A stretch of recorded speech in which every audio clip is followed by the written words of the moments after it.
Omana Yankopon boa dear. Fortunately, or Bob Betum say Ghana na tremu.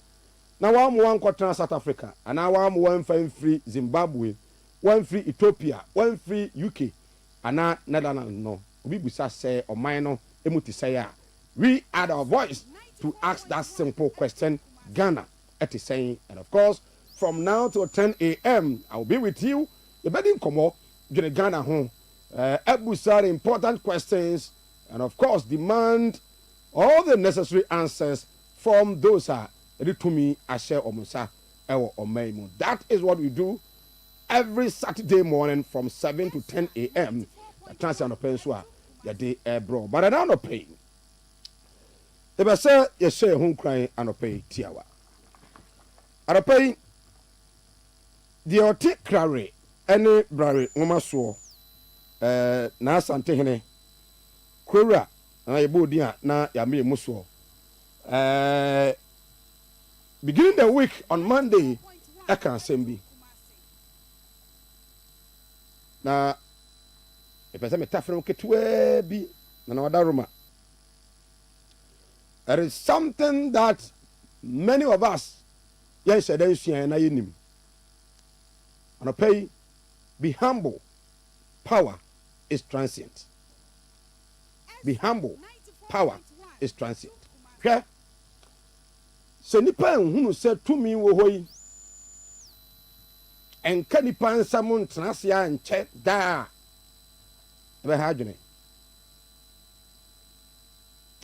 If power does not leave you, you will leave power. So to me, I'm free when someone will be free to me. If power does not leave you, you will leave power. For the past 2 weeks, last 2 weeks, I do see tremu at the Emame. Thank you so much, bro. Last week, so now a principal. And so I sat back and realized that is how power is. When you are not there, there will be somebody. So if you get opportunity to be in power, to be in a specific position, you say if you don't leave power, power will leave you. Be humble. Power is transient. Now no na Sante Hene can same way at the Achaman of 4. One hour names when you 2 me be a cutentino, or the 2 minutes by any quans or the year because they have power. Maybe you have forgotten. Let me share with you this story. In our studios here, we hosted a former regional minister. Yes, studio, huh? We hosted a former regional minister. Here are Simon Semensa. Ababi Aobiano. And a very good morning. It was Wednesday morning. Now Wednesday no na krora ebe amamre e wadum. 80 traffic. Some of the roads were blocked. I was waiting for the former regional minister. I was downstairs. I saw say the police for not be amaka bi awuram o ma bie amaka bi awuram all those are no blocking. He got there as a former regional minister and told them say me ko show so me sramo am late ma me kwan na me nko ma me fa ha na me ko. I said no you have to follow the other drivers.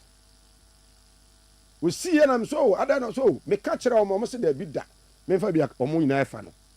But trust me, that very day, if the Ashanti regional minister Dr. Franco Makwene was the one coming out, trust me, they would have opened that place for him to pass through. That should tell you. Say to me we said the comfortable young can in some no and count something. Now you are the headmaster. Now you are the general manager. Now you are the senior prefect. Bianya to me son was down your landlord. So the Teti Crawford for so because you are the landlord. You have the land. You have built the house. What to house? if that land no na efie no emfiri wo sa wo be free fie ni sa ti ase sa well one day if you are no more there if you are gone the land or the house will be for another person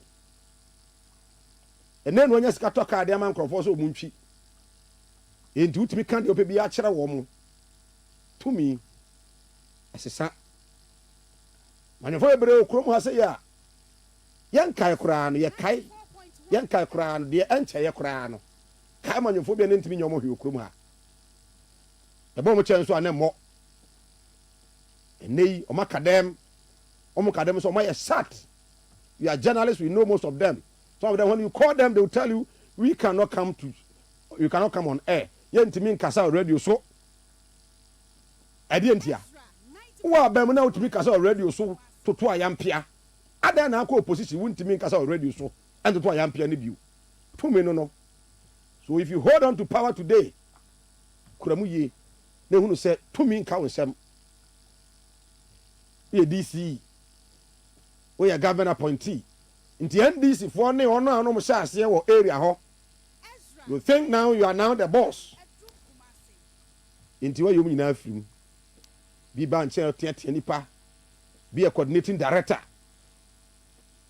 position kuta obi e se o si detete nkrofo okrom anya agro to me nka nsem enai na security ne sha wo sa wo once upon a time there was an IGP who made an order that no prophet should prophesy on 31st. That will go against or it will raise any tension.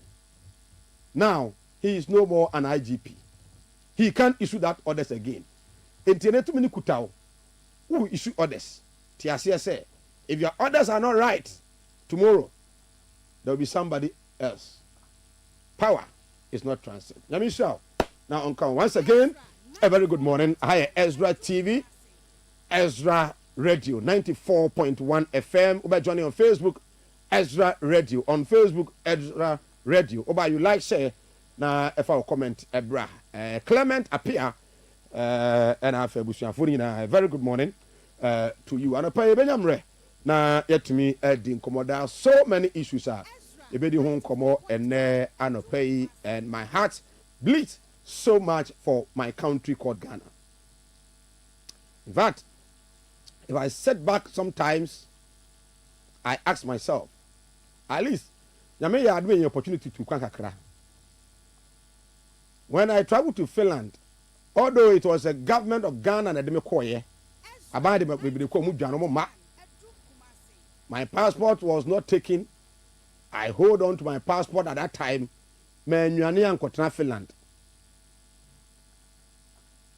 When I go to China, the government of Ghana that took me to China, you call Beijing, because I know I have a country called Ghana that I have to live in Ghana.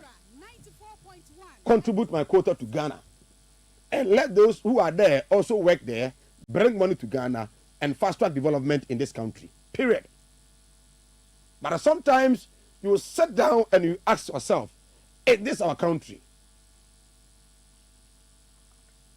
Koloniye, or my Ghana na. Ezra 94.1 FM. Cha se tete ye. Nyenwe Ghana. Enei okwo Chrome estate everywhere ekwan dem fie ba ko mienu miensa na kwan dem ba ko mienu miensa na kwan dem kwa chapatre kwa safo. How they were able to build, design the areas. Look at it. And now the same Ghana moved to those areas. I've heard the new site now. Go and see. Country called Ghana. The same country.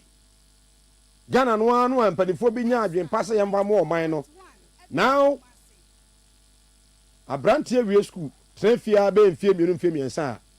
only decision everybody trim say, let me align myself to a political party. If not, yet.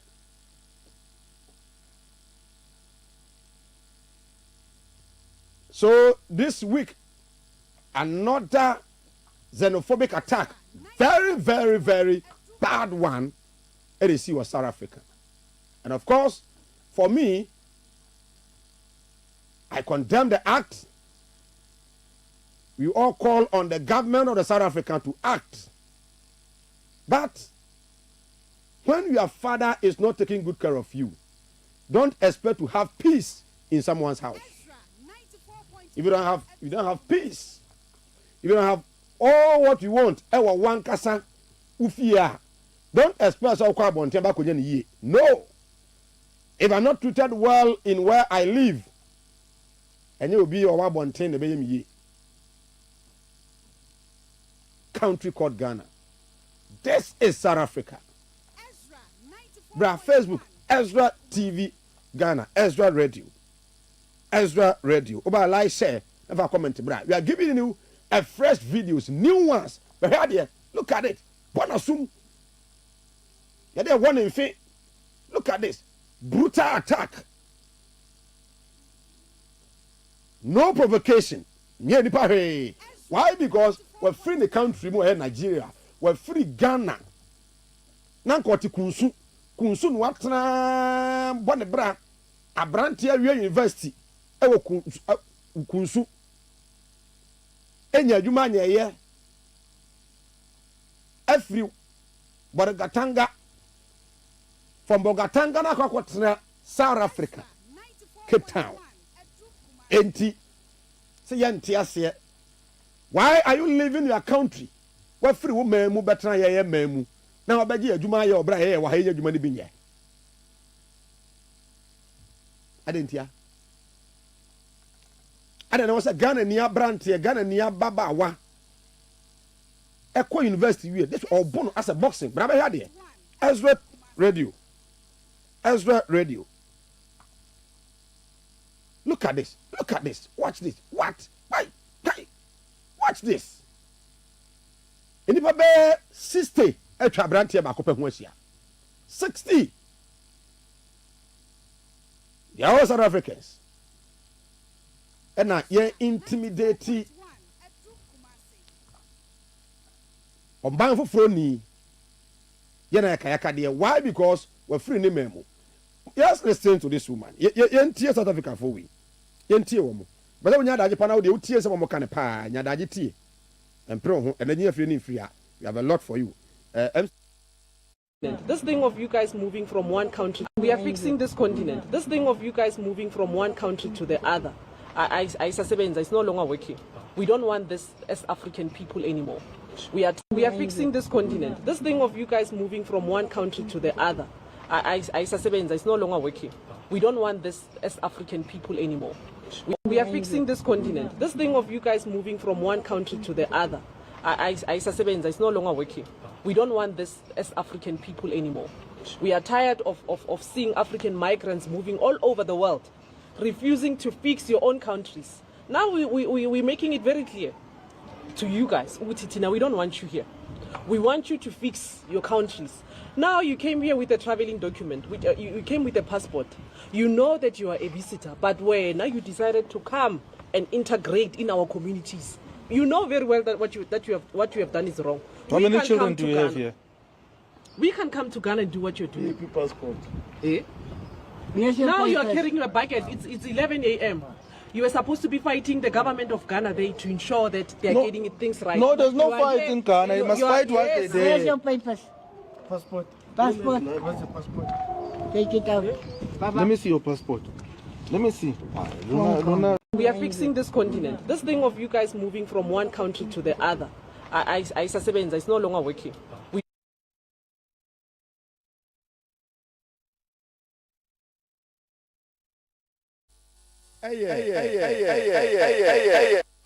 Na Obane can be through the interrogation. Almost say by this time 11 a.m. no, Sanka wa Ghana. Now I can say Mike near Diana Bamu. Now I catch the Ghana ban or this one. So when you Juma, you know, my name is Denatrim Waya Juma. Abranti Warrior University. Oh, my South Africa, my Baba. Be it. Watra Ghana ko university investment awa ye nya agro no betra obi ma so no itire e wana onfo wo busuafo a bi te US ebi wɔ France ebi wɔ Germany bi yanko ba ko me no a wi university so ye bonsu o UK bonsu ohoro cars e wɔ UK but oba Ghana was say wo a wo say wo ya ho ahwane no. What country is this? Ohoro car bonsu no ye no UK but oba Ghana my team no amanyafo na tumi strategize it and I'll continue to say it. So omafa Ghana for no almost be 80% yadwene enti wo kasa na ekọ etia ne pe na o Ghana ni bia hunu say wo you are against na manyuku no you be kan be kwama ne pe na o we dey ya nipa no Ghana Nantiere maba wa wie training college. Ye tama na esusu ane ye hu training college. Ahiafo mma na ekɔ training college. Ahiafo mma. Ona ompa ho asɛm. Why? Because we wie university no a okɔ the normal stream wa. Oni obi no alenke no. Training college agri college wie on adwuma da ho ba bɛyɛ nurses. Now Ghana do bre bi say population na increase. Bibi ekɔ but a number of people I have from Mambaya Ghana Jumano Kofom. And a man will continue to use Yaino Mebuno. Saya Jonathan Daniajane who say because Yayan Tai Bia. You see a near the idea pe or mine. So in Ghana, that is what happens. During the era of NPP, before born 2016 about Bemu, their major campaign message was youth unemployment. Ghana. So you create one district, one factory. I interviewed Fred Blay personally to me say, Yebra, dear Nabaye, factory no Zema na way in Zema, oh Zema. So are you a Kubewa? You could be factory. Say I to pick Ikrano, yet the event say Kubeyanum church and Omodia, in Eduha. At the time NPP free in 8 years, I can tell you with confidence. So the 3 in Zema district, no, there wasn't a single factory. Oh, I don't care, said na PPP. The decision was that ye ne private Beckham Buma Creative Factory. Most of the vibrant factories are now NPP to become one in power. Now what they call a kumfi juice. What was it? Juice, eh? Yes, fruit juice, no. Enti sa kwatena wale na buza ya na ya zo ya ba ya fruit fruit juice and ya ton no ko ya benya bi ato obetena kumase a ya fruit juice okwatena sa wi oso a ya fruit juice enso sa wi oso fo kwa no fruit juice no na omunya bi no da MPP in 8 years mebuno se o mo boso mo dwuma ye fa bi mo dwuma napco. The space of time after about 3-4 years, about 70% of them, I know most of them, and I Otomo wa. Ne mame, na me fa na crazy no free moon or ton them one. What take over my business? Or ya napco no me yinadi. Is what the tomo. We polytechnic. 7 good years ni onya adwuma nyeye. And when the private companies also yes, the politicians try to suppress them because they don't belong to their political party. This is Ghana. The individual is obey Juma de abo mine. Taxes no intimidation ebe to so no. Onya ahome kra ana ono ankasa etime bia aka ho abo Ghana for. And then the onya kudo so bia so a you get the same youth with greedy mind. Here the wi na guna Juma no nti ho nye ni ye mfa ma no amane nya akoma mfa sika nsem nya dwuma ni ye country called Ghana. And this is sober in 2024 the same campaign message. Let's also handle the aspect of Ghana for adwene mabuna adwene because omona do so can be a wom they are able to convince their parents nti ebe mo adwuma. They are going to create jobs for the youth. 24-hour economy. In my studios, your studio ha. But tra ha be kika be cheche me bre we studio ha. Go to a town kwa bene wa of Bantama communication officer kwa kwa dem ya kura anyantokwa. Why? Because I told her in her face and policies no more dey ba. 24-hour economy. And now what is our 24-hour economy? The only mantra that NDC for no ne a 24-hour economy market. Now go see market no. NDC kokobin. Yanto and they kokobin 24 hours. Now the only and some NDC for can now a 24-hour economy market. In fear you NDC for be channel. In fear me somebody be 12 hour for. Where are the 24-hour economy that you told us? Some create in a way. Women's Bank no NDC forecast some of the bread. Ghana ma ama minuano ma no mo. Omo swami market. Omo ejoso market. Omo kotobabi. Omo water krade. Eziama market fo no. Ya de bread omo ma no nya gidie to ye. Say ye nua ba na wo mu oba wo mu ye. E ma Professor General no pokwa jama ba ye no. Where is the 24-hour economy market? Where is that Bessia? Moya say, Modema Mano. A wahine. A man bank no wahine. Women's Bank, where is it? Politicians. They are poor politicians.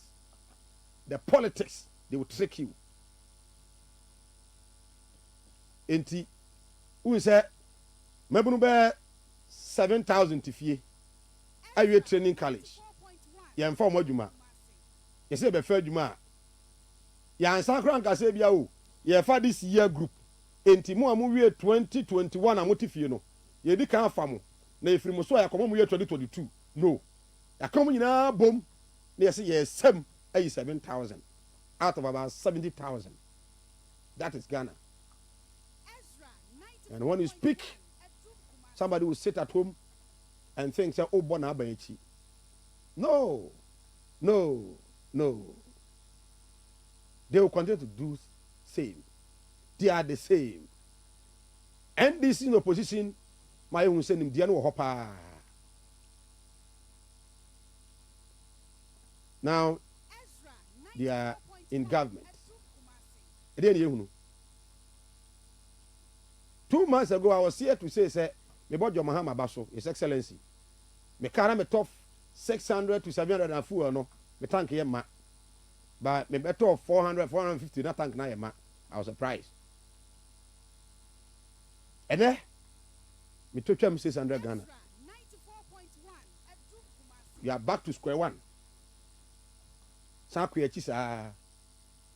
And Lord not Obi Mekase, oh na dear no na. Who said the AC war Iran Israel ne US dear no ya wahane e kan say to bomb wa na fi Ukraine e ba bomb no e beduru Ghana no e kwan ne wadodo so sabana politicians my tia say e Christopher ye nim say se fie kura metimu no say the next house no ni asumdua it is likely we say asumdua na woni wo be kame likely kontoko ekoso abonten wa wan mi fa kan twam ya to be fie ho ena ye honest to ourselves can they mean come media but you not be honest so in the same way MPP for so assume oh na for the boy dey ena we boy dey ena koko ye ntwa afoka yes because sa ena mo ye that is Ghana. Hi Ezra 94.1 FM Ezra TV. Until we rise up and tell our leaders to the right thing. And now we be a politician. We a teacher and an extra there. One and now mezi. Some of the MMDCs could go around and no ye bakubi as no ye offend say. Na me woman tia madaroma. But now we loading station master. Enti for the whole entire life for the station master no. Ebi onye 2 bedrooms. but within 4 years now, the Baba MC, DC, you know. Obetumi asi dan be du e okurum ha. Enti obi ban no ohu ano aye so. Me kura na be me ya adwuma kwasa fa so let me join politics. Enti we honor them. Ya hwa wo mo wan fa no honorable na de bo afu because we honorable. Ezra 94.1 Kumasi. I say mo fa me nko the issue of Dumso. In fact, everyone be free because baby me free wa kodu fie na around be 9:40. Na me and my colleagues be 9 na et me kam na yakofie. From Swami 94.1 kwa fa anwaga ho kwa. In fact, is Mahama back with Dumso? Is His Excellency John Dramani Mahama back with Dumso? Is a question I'm asking. A very sincere, humble question. And I'm able to pay. Say, Yura, Ghana man penny, John Dramani Mahama. What baby you? So the Dumso bar now. He said, it is an evidential fact say, on penny, John Dramani Mahama, the first time of buy, you know. Under his tenure, Dumso ebeye west off. But I can tell you, sir, he solved that canker called Dumso before exiting power. From the mouth and the statement, the former vice president. Okay, so let's listen to one penny.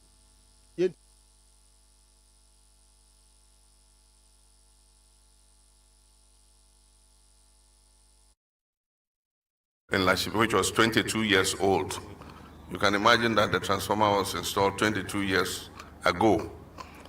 And since then, the community has expanded beyond the capacity of the transformer. That's why you have the lights being very unstable. And for many years, ECG and NETCO have not done a mass replacement of transformers to upgrade the power of the transformers to be able to meet the growing demand in the communities. And so the minister made the request and cabinet approved it. The Minister of Finance came to the assistance of the Ministry of Energy. And I've acquired a lot of transformers for installation nationwide, currently 2,500 transformers.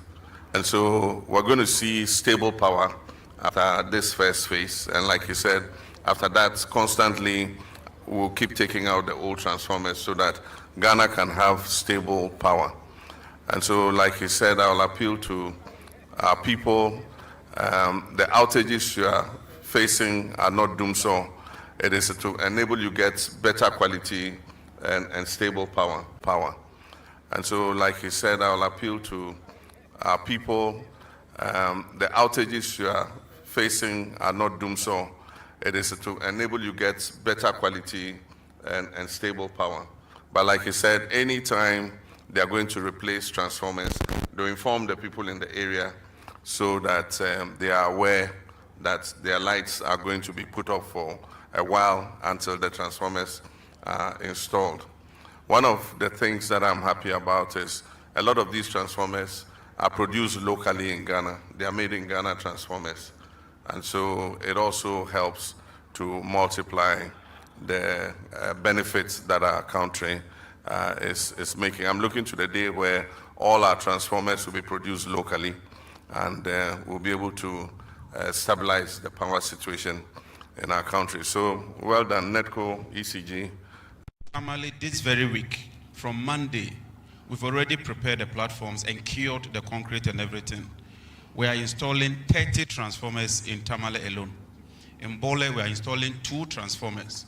And so across the NETCO operational area, we are installing high-capacity transformers to reduce outages, to ensure that we also deal with overloaded transformers and ensure overall stability in the supply of power. And so I want to assure you that this is not just the end of it. This is just the beginning. In Accra, we started with the primary distribution transformers. In Tema area, last week we completed with 1. We are doing about 11 in Accra. Then we moved to Kumasi in the month of May. First week of May, we are moving to Kumasi. We are installing 4 new primary substations, in addition to the distribution transformers you see. And we are wheeling additional cables to ensure that we stabilize the power in Kumasi and Ashanti region in general. And so let me assure the people of Ghana that in the energy sector, it takes a bit of time to plan, to go through procurement, and begin to deploy. The fortunate thing is that we are now at the deploying stage. And so we are installing these transformers and want to appeal to Ghanaians to bear with us. We are launching a system where wherever we are going to work, we'll pre-inform the customers so that they'll be aware. And when there are outages, please bear with us. It's for the good of it. These are very old machines or equipment that we should have worked on years ago. Be that as may, what Mr. President is directed is that we should take immediate action to address this challenge. And we are determined to address the challenge head on. And so please bear with us, exercise a bit of patience. The first phase is this 3 months. Within 3 months, we want to achieve a lot. Then we'll move to the next 6 months and 1 year. Then we keep at pace. The President of the Republic and the Sector Minister, Jinapo. In fact, Jinapo, there 3 days to the general election 2024. Now, Reverend, any dinkomo fia haya betra be chire mi se de ye hunu kakra wo dum so mu no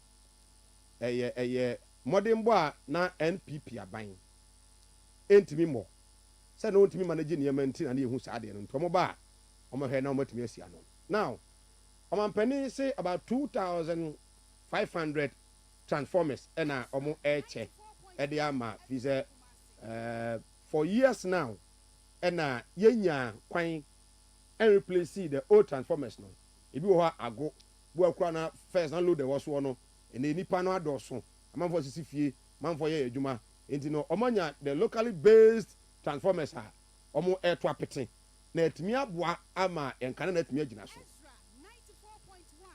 and hadwene it is a good thing and we applaud the president for that bona baso say all replace the transformers. Company can send be was say name baby ye bia no madarati ECG for ne say omo ya omo kan kire mo na mo ehunu say da be a mo betun adam ho so. What we are seeing now obi kan kire Ghana company say transformers na almost say but they are trying to manage the situation dum so aba I had a PRO for this region. But try and 2 weeks ago. So can you do a na cable be na etwebu ara bia bi na ebu atoso ho de be call off.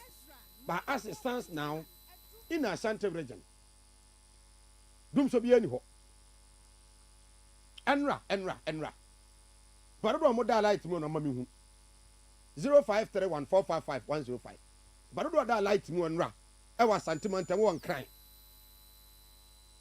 E wo sunyane ke post takrade mankasimfo mami hura no pain for almost a week now, almost every evening biano half of Ashanti region were off. It me busawo enra na take for no ne masane other areas ano money light nyina ne angono gafo no de call we ni na no me busa say na yes, transformer will be ana. Where we replacing a transformer. You see, when Dumso is approaching, Dumso no eyi ni tin ba kra. Komo say ya na yedie. Komo say ya hwesesa. Say ya na yedie. We e akwese dum, ya de aba adan, ya de abako aku, ya abako ame, ya abako kofi. We ba ho so no, na Dumso na to yen.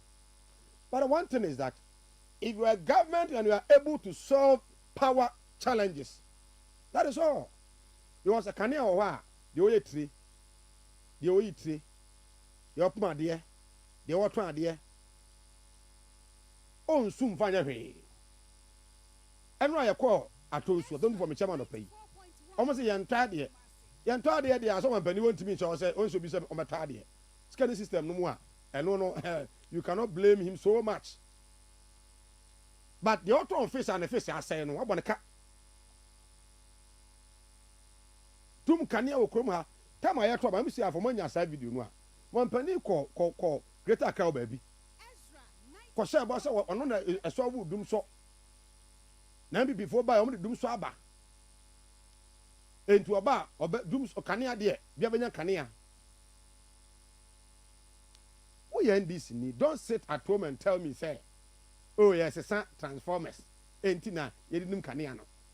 Can you me dumnia so a dumnia so as a transformer san is sano. In a coast to a crow. Yamia be a coast to a crow, a transformer and Yanisa. MCR, Mommy Napo voice no. If that voice is ready, Napo. Yes, Yenti Metropoku Prempe. Admits that there's doom so. That is the word you used. I have never used that word. I've promised you that we are going to work on it. And it's not a work that is a single event. It's a process. And we'll continue to work on it for the energy sector to become better. Have you heard of calls for a timetable? Ask those who want it to bring it. They should bring the timetable. If there is, I haven't seen any timetable. So when people are calling for it. Say bring a timetable. What do you mean? The ECG says that there's no timetable coming. Why do you want to bring a timetable? What purpose? Why would somebody get up and wish evil or bad for the country? When it is not planned, you can't tell the person. Were you in Ghana under your mama? Did you live in this country under your mama? Did you live in this country under your mama? Did you?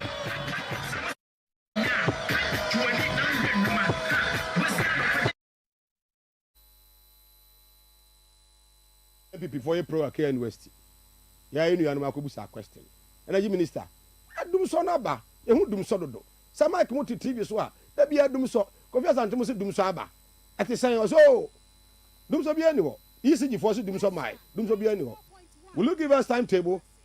Timetable. Doom so for timetable bright. The what so ko ban now I do timetable about and ebe do me light. No I concentrate on mind. Say be do me light. And I remember the someone Ghana for can we will refer politicians who end this in TSS say we will refer you on our power now. You be cow. You support na popa say dum so aba minority. Ye nu ajunapo not that I know a minority ranking member. Dum so ene what are we experiencing now? Arrogantly. Ezra 94.1 Number for big can say be and me say as a power is transcend. Yentie one penny John Ramani Mahama. Yentie no. Referral hospital. Ama health centers, the hospitals say what Madina, Ga East, Adenta Henyina. Na nia akechi ewo ashalibotwe ha. And say I was CSC polyclinic for her. Say na be ya moso mu benya baby a obi yare a obetimi akọ ho. Abra dum so wo ho. Make our parliament ekoka say I will fix it. Na sa afe no ye the 2 new generating plants by Bakuya Car Power and Bakuya Mary. Na sa 2 new power plants are de buy no. Enema dumso etu try 2016 na dumso ni ho. There was no power cuts or power rationing in 2016. Na say MPP for say omo enebe ma dumso etu try ya. There omo share me 1 power plant a omo de aba abeka Ghana there no 0. 0 megawatts. Yamfa 1 megawatt mpo enka Ghana there ho. So share a free Nkrumah breso. Nkrumah na de akosombo bae. Achampo na de pong ebaye. President Rawlings de Abuaze power plant ebaye. President Kufuor de need ebeka ho. President Mills de need eka ho. Me buy na media so count. Abain when kwani abain in the history of Ghana 1 single megawatt of power. Omonfanka Ghana generation. Obia pese oto aba na abain eba na sitina etumpong ekonenim. Enye se wa sitina ebe sign echi. Enti na omantpenyi Kufuor na se mo se hwe wa sitina na to abapa.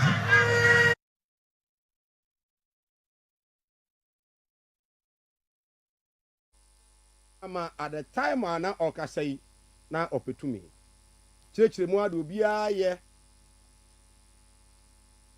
sɛ obiara no pɛ sɛ ɔto abama na sotere mu ɛkɔ nkan yɛ sɛ kɔ akyire now his excellency yɛasetera no ɛsan kɔ akyire o dum so no ana ebere bi na ɛwɔ hɔ no abɛsɔbo yɛ no asan aba this week the MD edema ECG ba santimantamu ane yakwa probo na asebo kan ne de me wura ho ne se utifie na utie ma no pɛ ya wo ha no wo hɔ aba obo ha no bara mo ntimi mfra ne dum so na emum no betumi asi wo ha no kwan a agesa afia kwawe yansa we are in the month of April bosome nan aka bosome nwɔtwe enisa wo hwɛ animu sɛ ebia de hu na enura no de anɔpɛ wo de fun tie mi because of TV no ntimi hwɛ no light adum no a subiru so fo anu no mu ni light no this subiru so be chairman no what defense say chairman bo akura bia so say the whole of no mu ni light yentie no we de yentie dem bra o say on the power we supply in Kumasi is to reduce constraints we have in the network. So at the Ridge BSP, we explained to you the constraints in transformer capacity. And DMD also explained to you that we have constraints in some of the links. So we are not able to push the power we take from the transmission grid into the distribution network and into the communities. This line we are constructing here is from a BSP. The BSP is where we take the power from Gridco. The power from Gridco is actually coming from the power plants. And then through the Gridco lines, they come to us through the BSPs. So we have two BSPs in Kumasi. We are taking the power from BSP to the airport substation. From the airport, we can connect it to the rest of the network in the Kumasi area. And sometimes, even with this link, we can supply power to the customers that are supplied from the rich BSP. This one can serve as a good alternative to that. So if you have a problem there, we can supply them from the National BSP. So this link is very crucial for us. We're working to complete it. I will hand over to the project manager who can explain to you where we are in the construction. Before we hand over, we want to understand give you a timeline on the third BSP because it involves working with Gridco and the government. If we have now if we pour into the net 33 kV and 11 kV network in Manchester, so now we can on inside. Baby constraints were on now. Your system on now have been connected.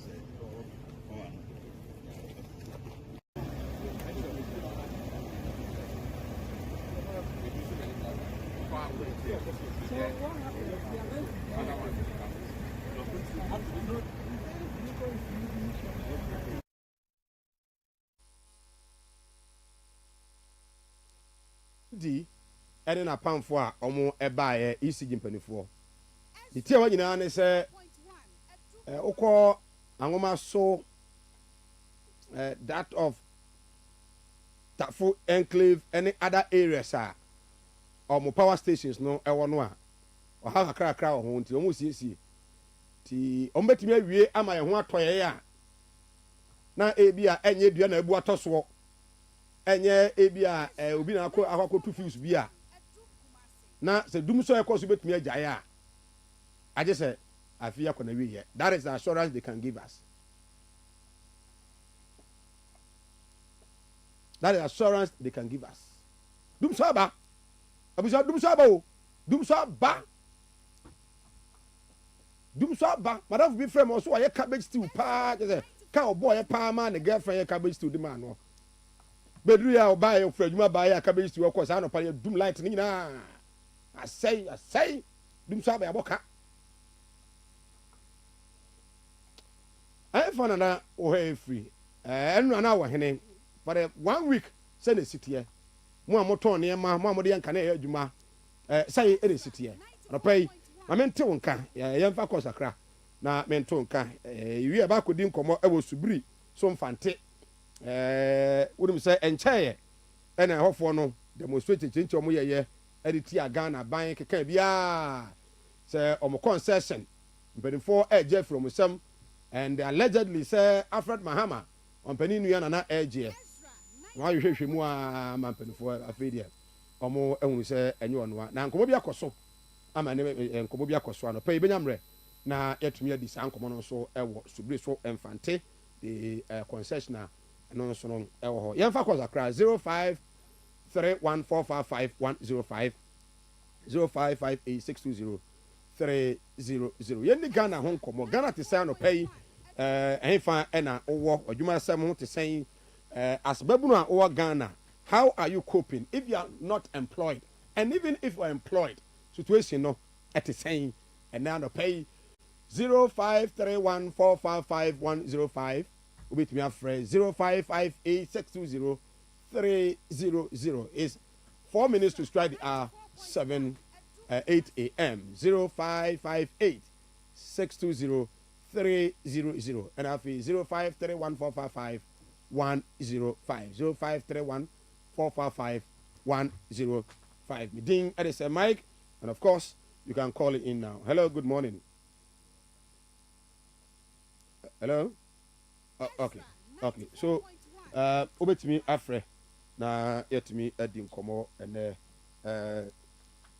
anopay live on Ezra TV, Ezra Radio. Edim komo yadune Ghana ho devoid of politics. Let's think about Ghana. What can we do to make this country a better place for all of us? Say a bit me at 0531455105 0531455105 0558620300. Oba, lower the volume of your radio or TV set. Na into me and take one kai. Okay, Obi was so. Hello, good morning. Good morning, sir, Mike. Yes. When you?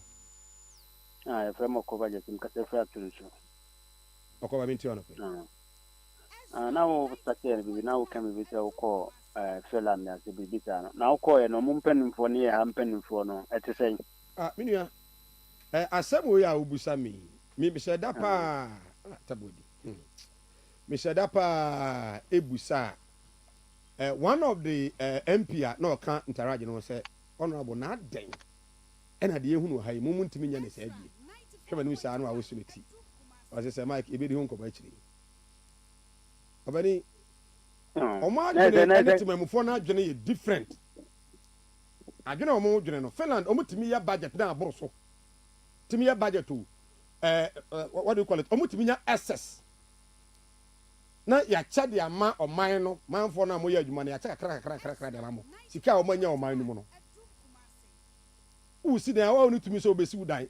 Samia me dem tumi si mi dan. It must be in direction and guidance with the state authorities. Omo adwene different. Mintio. Ba we yempen fo ntu no mo mpen fo ya ntu no ko school yo.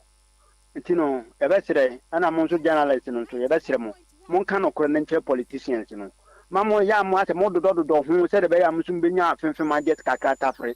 Nti na mo man no yes ano ma John Dramani Mahama me chian ma bibe ubia oba on fedum so bia mai ECG director na ho no bona chi se adwuma na o man panyini do adwuma na o de ama no o ye ne dai adwuma na ntimi ye o se Mike we si a oba ya mo adwuma oba na se adwuma no ntimi nkasa wradu so kwa na ntimi ye director na watem fi wo bia adwuma na ma no o ne nsa nko bremu na iti abasira mu ba mu maye timamufo no ye hu baza na ese musu mutumbuturo edigu ye no obi ato ma ye se John Dramani Mahama de dumsaba o de dumsaba ono so onya dwuma o ECG kwa mu adwuma se ye adwuma na o de ama no won ka se ko ton kebu ni di on ka se ko ton transformer ni di adwuma no fo to aba ahwe so na ye adwuma wantimi anye ni ye se hwe na timamufo ne ye pam firi wo iti abasira mu ba ya mu tu ye fosa na ye ntia se John Dramani de dumsoba no fe dumso bia ma dumso na o dada na po be kan say dumsiesie ndi dumsiesie ne ye medase pa obra na po kan say dumsiesie no wo so kan say at that time wuji tum say dumsiesie Yemfa so bo no mo ECG mpanimfo me yemfa mo aban. Okay. 0531455105. Abusu no kwan la ma betumi afresh so. 0531455105. Hello, good morning. Good morning, Master. Yes, mbacho hweni. Mbacho nigimbi asemfo from Kasefe Brown for Drobo. Asemfo from. We nya doctor asemfo from ho. Doctor de asemfo from junior ni. We junior ni. Me kind pa ko for time. Yes. Junior asemfo from minti. Yes, sir. Me chia pa no pai. What's a man we do good in a party? What's a pa uni ani ana? Me ba chede. Hey, one of the pa mo katake. Na me sunyan ko ponse wa tuma pa we ma sense Ghana ma. Na ma samba ko kan so. E papa jo mama ba ana ta na no mu yi. Wa re na no so se e no bia e sense be ti like we yi. Akoto mo nya ko so gele. Ana hifa na be shi ko ho shi nya ko so mi. Greek. Who is your mama pens this? I am for no Juma no Muhabano. Abana don't tackle. Yes, Uncle Fona no Muhaban, but Aban with bar. No matter creativity, this woman is a mama about what you should be over. Upon the Coba no more than power. I got a full view, and I need to work with your much away. It's wrong. It's red. I'm not only Uncle for you, Uncle for all Sacco, not meant to be cozy. That. So, may I say 0531455105. 0531455105. Inti any I say em fa so bo no. Mo wona wo ya adwuma no enye aban. Hello, good morning. Good morning, sir Mike. The bacho hwani. Bacho Jamal ni. Me do do ma. Bro minti. Ama men tia de regional chairman na ko ti. Na men tia income executive member for Abiri. Stanley Stady. Sir Mike, and I say Babu ga think me we to am make sure on my papa. Because ma we Ghana ha I want to omumum e na me my papa and na my bone ekoto omumum politics so dem tell the president. And say my go to see the old because if Mama come back to do so Mama you na so both. Because Mama come back to do so Mama you na so both. Oh, say me ma do ya na mo kai. Come on to Akufo-Addo 2023-2024 na do like. It's forget to you bring na Akufo-Addo na do so by. Me na mo say do so ba bring mo sika Akufo-Addo na do so by. Mama de one kwati na obua. One ni join ira wa anko. Nti do so ba mo ti Mama na de ba. O ba na de na de ba. E be tutu light no, o be tutu transformer na de no be. Well, you say until they look at say look at no we say I said, my see or I could be to know. O man is your money, sir, and your Mahama and you know. If you could the first and take care of your cassette, hey, Mahama, who buy with your money, someone and another one, what you will be not I use to select one mother. No, so you buy with your money. It's a one I was saying. I know, you can't I don't know, see one radio and the lion, and there's another. The same way I'm Ezra to Truman FM. Because entity is human no. Okay. And that is the beauty of the game. Say Ghana for one I can say NDC for na the other has a NDC adwuma. Now that time the NDC for no you mu say oh ampa yeah boy it's very interesting. You be kind of natural. You can respond arrogantly to us, but you be kind of natural Ghana for. It's simple. Sanya obi na de dum so ba ye dum so no nsi ECG nsi Mahama ye funu mu a Ghana fo tie Ghana fo ate wonka. Hello, good morning. Good morning, sir. We have a call there. Ya do me ho ye pa. Uni Idris ni to bo. Hey, me te wonka che obo ase boko. Obo ase de bibia boko. Ho de ase bo ho de enum light ho nti mo ye okay. Mabru no so bi anyadwuma bia ye. Ana employment no so nguma Mahama office. Nti mo bia onya dwuma bia mu Mahama. Minti we. I'm sure I'm regional chairman and I kwesi. On say na say no work dum so no asem say we so bia ni wona your friend say engineers da e do omo ba no omo na wo so omo hwe na yesesa wo. Then but you say one say regional chairman e ka sa asem no me no mienu ya yini to me say betima sesa sa pen phone e Ghana man penin no betima sesa wo. Enti no yesere say sɛ saa na ɛno nso so ka ho na ma wɔ transformers no sɛ ma sɛ mene wogye nyia gye tum sɛ nokorɛ sɛ transformers ɛwɔ hɔ nom akyɛ na sɛ ɛno nso so ɛhu sɛ ɛno nso bɛtumi akɔ so ama saa dundum so no ɛkɔ so sesiei na sɛ nsesa no nya nnuru hɔ nom na sɛ ɔmo sesa no a na sɛ wenu ɛsa ahyɛ ɛba a ɛwɔ sɛ yɛka sɛ bɛ transformers a ayɛ dada minister sɛ ɔmo sesa transformers ne deɛ a na kyerɛ sɛ ɔmo nya mbɛsesa na sɛ wenu ɛba a ɛwɔ sɛ yɛte asɛ sɛ bi a ɛno nti ɛna ma ne ba ɛna bi so wɔ hɔ a yɛ engineers no na ɔmo ahyɛ daa na ɔmo ɛsɛ bode ate aban no ɛna mesɛ sɛ Ghana man mpanin ne yɛ mpanimfoɔ wogya minister no ɔmo hwɛ no ɔmo sɛ ɔbo ase ana sisa panin no ihu sɛ light no agyina kakra fine enti no sɛ mpanimfoɔ no bi wɔ hɔ a mo sɛ bode ate aban no enti mo nsankyerɛfoɔ nso ntina de bi ɔbo wɔ hɔ nom a yɛble mu sɛ monka no kwankyɛ timamfoɔ firi sɛ wobɔ Ghana man mpanin kasa no wɔse transformers no nyinaa yɛ dada nti ɔmo sesa foforɔ de aba ba wo say Muhammad back with dum so ɔna abɛsɛ transformer data na ɛwɔ hɔ no anaa sɛ sɛ transformer no ɔno na sisi a no wama transformer na asan sɛ Okay. But I ask a question. Is Mahama back with Dumso? It's a question. Either you respond yes or no. That is it. But okay. 0531455105. 0531455105. Good morning. Hello, good morning. Good morning. The only say on radio. I was Yanko. A member of MPP Media Petro, Sema Patrick Nadano, my member of the Minchia Old Dempa, or your incoming chairman, Owen Chair, so any apartment in a Kuka IK. Now, say, so Busam Sagana to say, Mako see what I figure about it, because Sagana is in Chamos. Now, voice here, President Mahama voice here, or boy, need the kind of say, and throw. The because President Mama can't say, me disrespect me, I'm a man penny. By someone waka and maybe a chum the mammy dinner so you can or see campaign there and truck a crack and a cracker. Now, so Busam say, doom so, Yako doom so be more. Make we see what is the Bagasa I, Yako dim sumna, can and Kazan. Near to one year.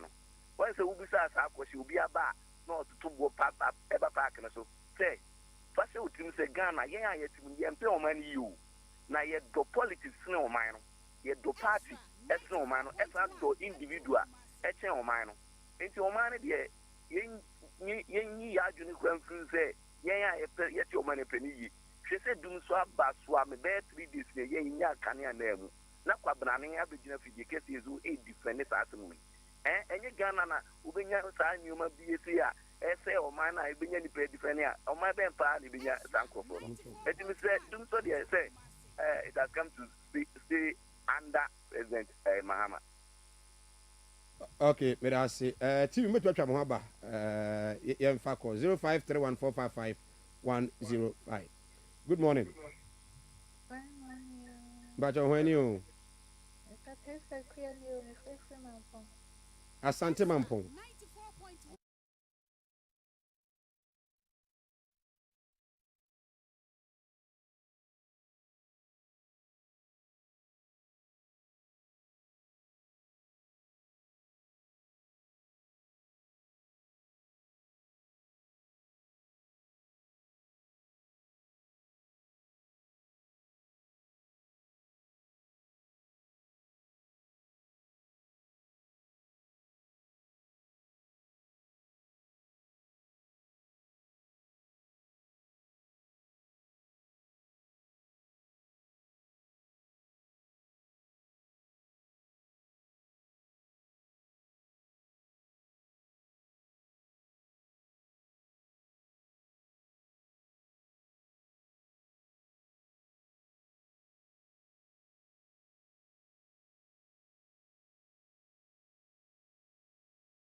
na sabi ampansis no mba no mo ya de pa no mo kwa o mo mfa nko o mo gya no man ni mu se quota no mbegudi amanya o mo kwa o mo bobon so amfa nko o gya no man ma wo na timamuni a wo defend ne mabone no wo so nya so mfa so ada na mo me nyina ye nka ye humom na ye mmoa senia ntura me nye ntwa sankofo nyina ngu ye mfa de base embra na ye mra bagi Ghana esiwo na mo o my Ghana me da wase.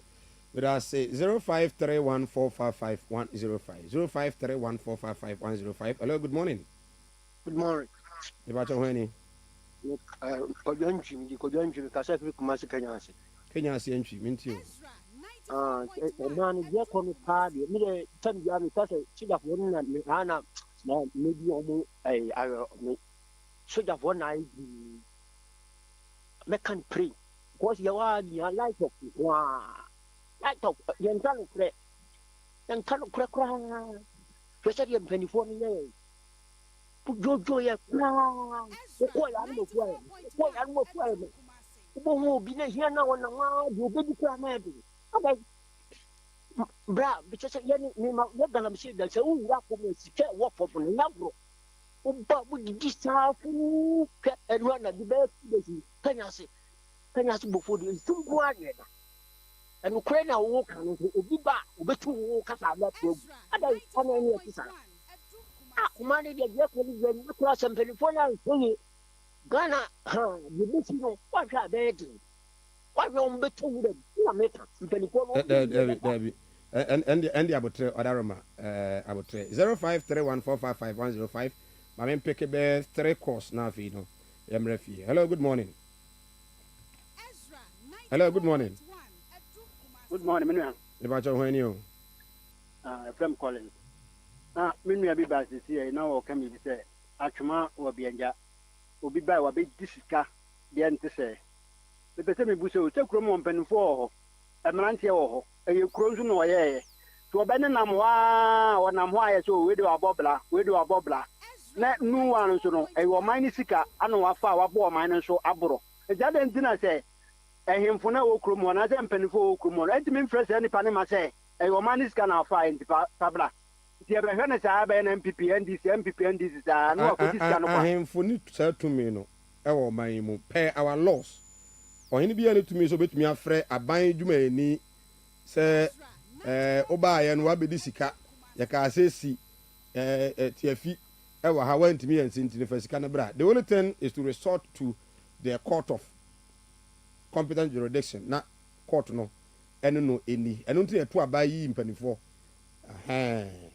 mintiwa tiabesre mpanifo se de wo kano se sa na tie dia omo fere na se krom o mabunu omo mien sole na se nipa na wadi esika no o mra na ho kwa nyina nya kwa papa se sika no so no so wafa wo de bo no ho bra no tiabesre krom o fo mien sole. There is no evidence you be a musika. I know there is no evidence to that. I think explanation has come. Okay. In fact, the next caller. Hello, good morning. Would you be free?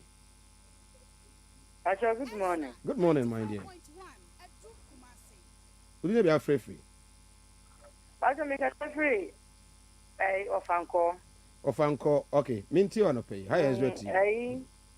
Bacho. Asama eko name na free jo mama. Na omaino omo sheda pese omo ndi mi bra no abro. Enti papa no owaje. There say 1 year ni say once sa mpanyifo na omo wo isi ji. Ene na be mana kanye na agina so. Okay. The ode ba no ene na ya MPP fo na hi ana omo sheda pese omo sem na mamonu. Enti Ghana ya no ba ko na yembo ano na won pamo isi fo mpanifo ni nyina mba chan na won fa Ghana fo from ra ba chan na omo so ba na se dachi bi NDC ni bi wa omo so sabotage MPP fo ni asapa ni apam omo so mesa na de nti na mo ye fa mo adwuma da bia kania edum ada bi me asebusa mpa na mebusa se ye pam omo na ye de Ghana fo for ba omo nso ye adwuma no NDC nso so eko position na omo nso sabotage MPP fo na won ye wa adwuma yi a say ye be sesa foforo. Oh, okay. ɛno na ɛnyɛ ɛno na ɔmo de sobo ɛbɔ do mama yi ɔno so ɔba ɛno ɔba de yɛ adwuma pan ɛno na sɛ emfiri aban no na emfiri aban no efiri CG fo no a enti na me say on so ɔmo na ɔnfa foforo yo on so ɔmo na ɔnfa foforo na me bra no hojo ɛno enti na ɔmo yɛ Assemblies of God ni ɛno ma sorry ba medase yo medase pa yo next call am right hello good morning no wa me ne ka say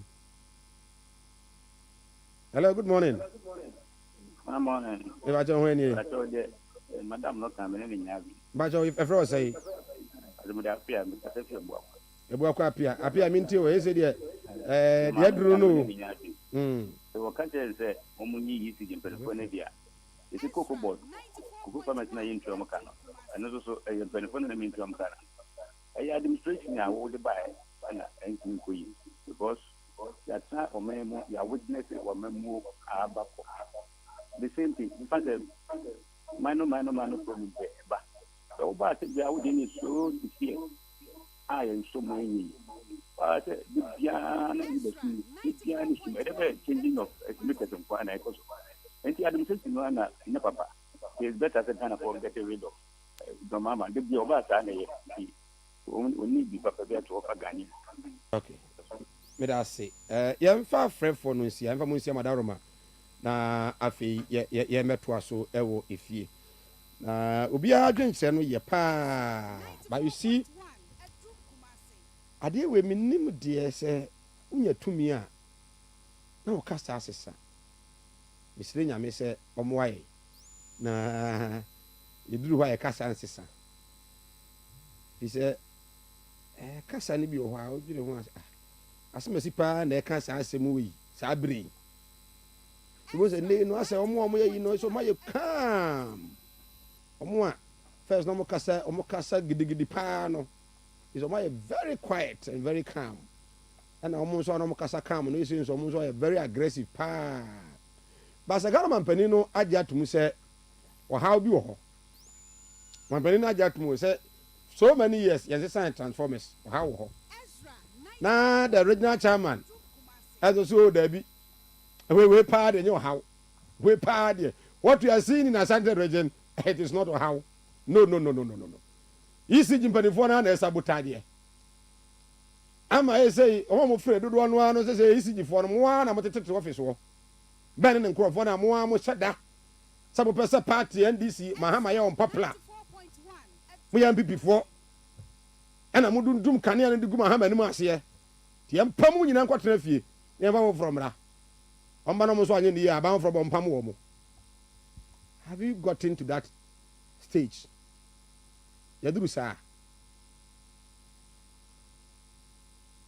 So if the district assembly perform here, nan kolan suya de o baby a atechem schools and the trees. Yemfa so bo no mo assembly ni nyina na enyi omu nyina di because omo sabotage abana na. So bi kura mo kwanja no pay a Yenyi Ministry of Rose for no enyo munyina di eba from ra ana say what MD or ECG appointed by this government. Yeah, well, the minister appointed by this government. And when did we begin to say Bibi question then yeah, I said the emphasis of one kobo nipa na ono no askwa ECG no. Our brother buy no kwa fam so kasa nso mo so munya nhwemu bia ni evidence to point to the fact say me ameka say aban mu nipa ma ba na wa power no.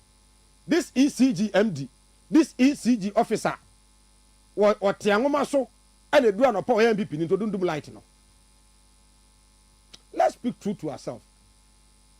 And let's explain certain things to Ghana for Tias Masi. And this is an MPP some Ghana near dog Ghana. Yeah, MPP for no MPP person like I am some one Ghana city. Oh Ukruma. I'm throwing a challenge. I can't no crown because I can't no crown next never be I'm penny say a challenge. We without doom so about Debbie, but what if you can say? Young first born more ECG for no you muddy. Omo dundum light no. Why is your evidence? Me evidence they say edum kanea. O man pani aba so edum kanea. Enti no me busa say o dum so aba na. Wo gana ni ne say. ECG for na yes ade do. Nti yanyi o madi.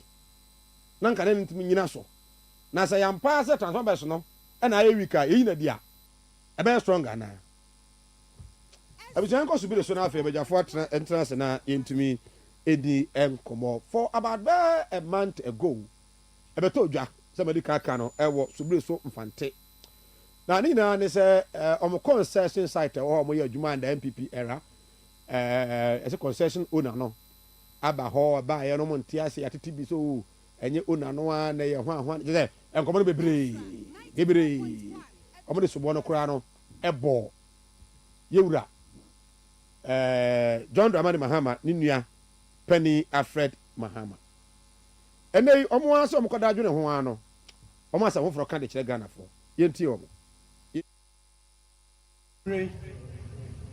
assemblyman me free subri so electoral area enkomodie ni nyina ekoso no ye emfante subri so numasia community man eho asem a eba ya e fole ye mpanimfo eye Alfred Mahama ye kan sam fa no ho se ono na apam ye free ho no nokura bia nim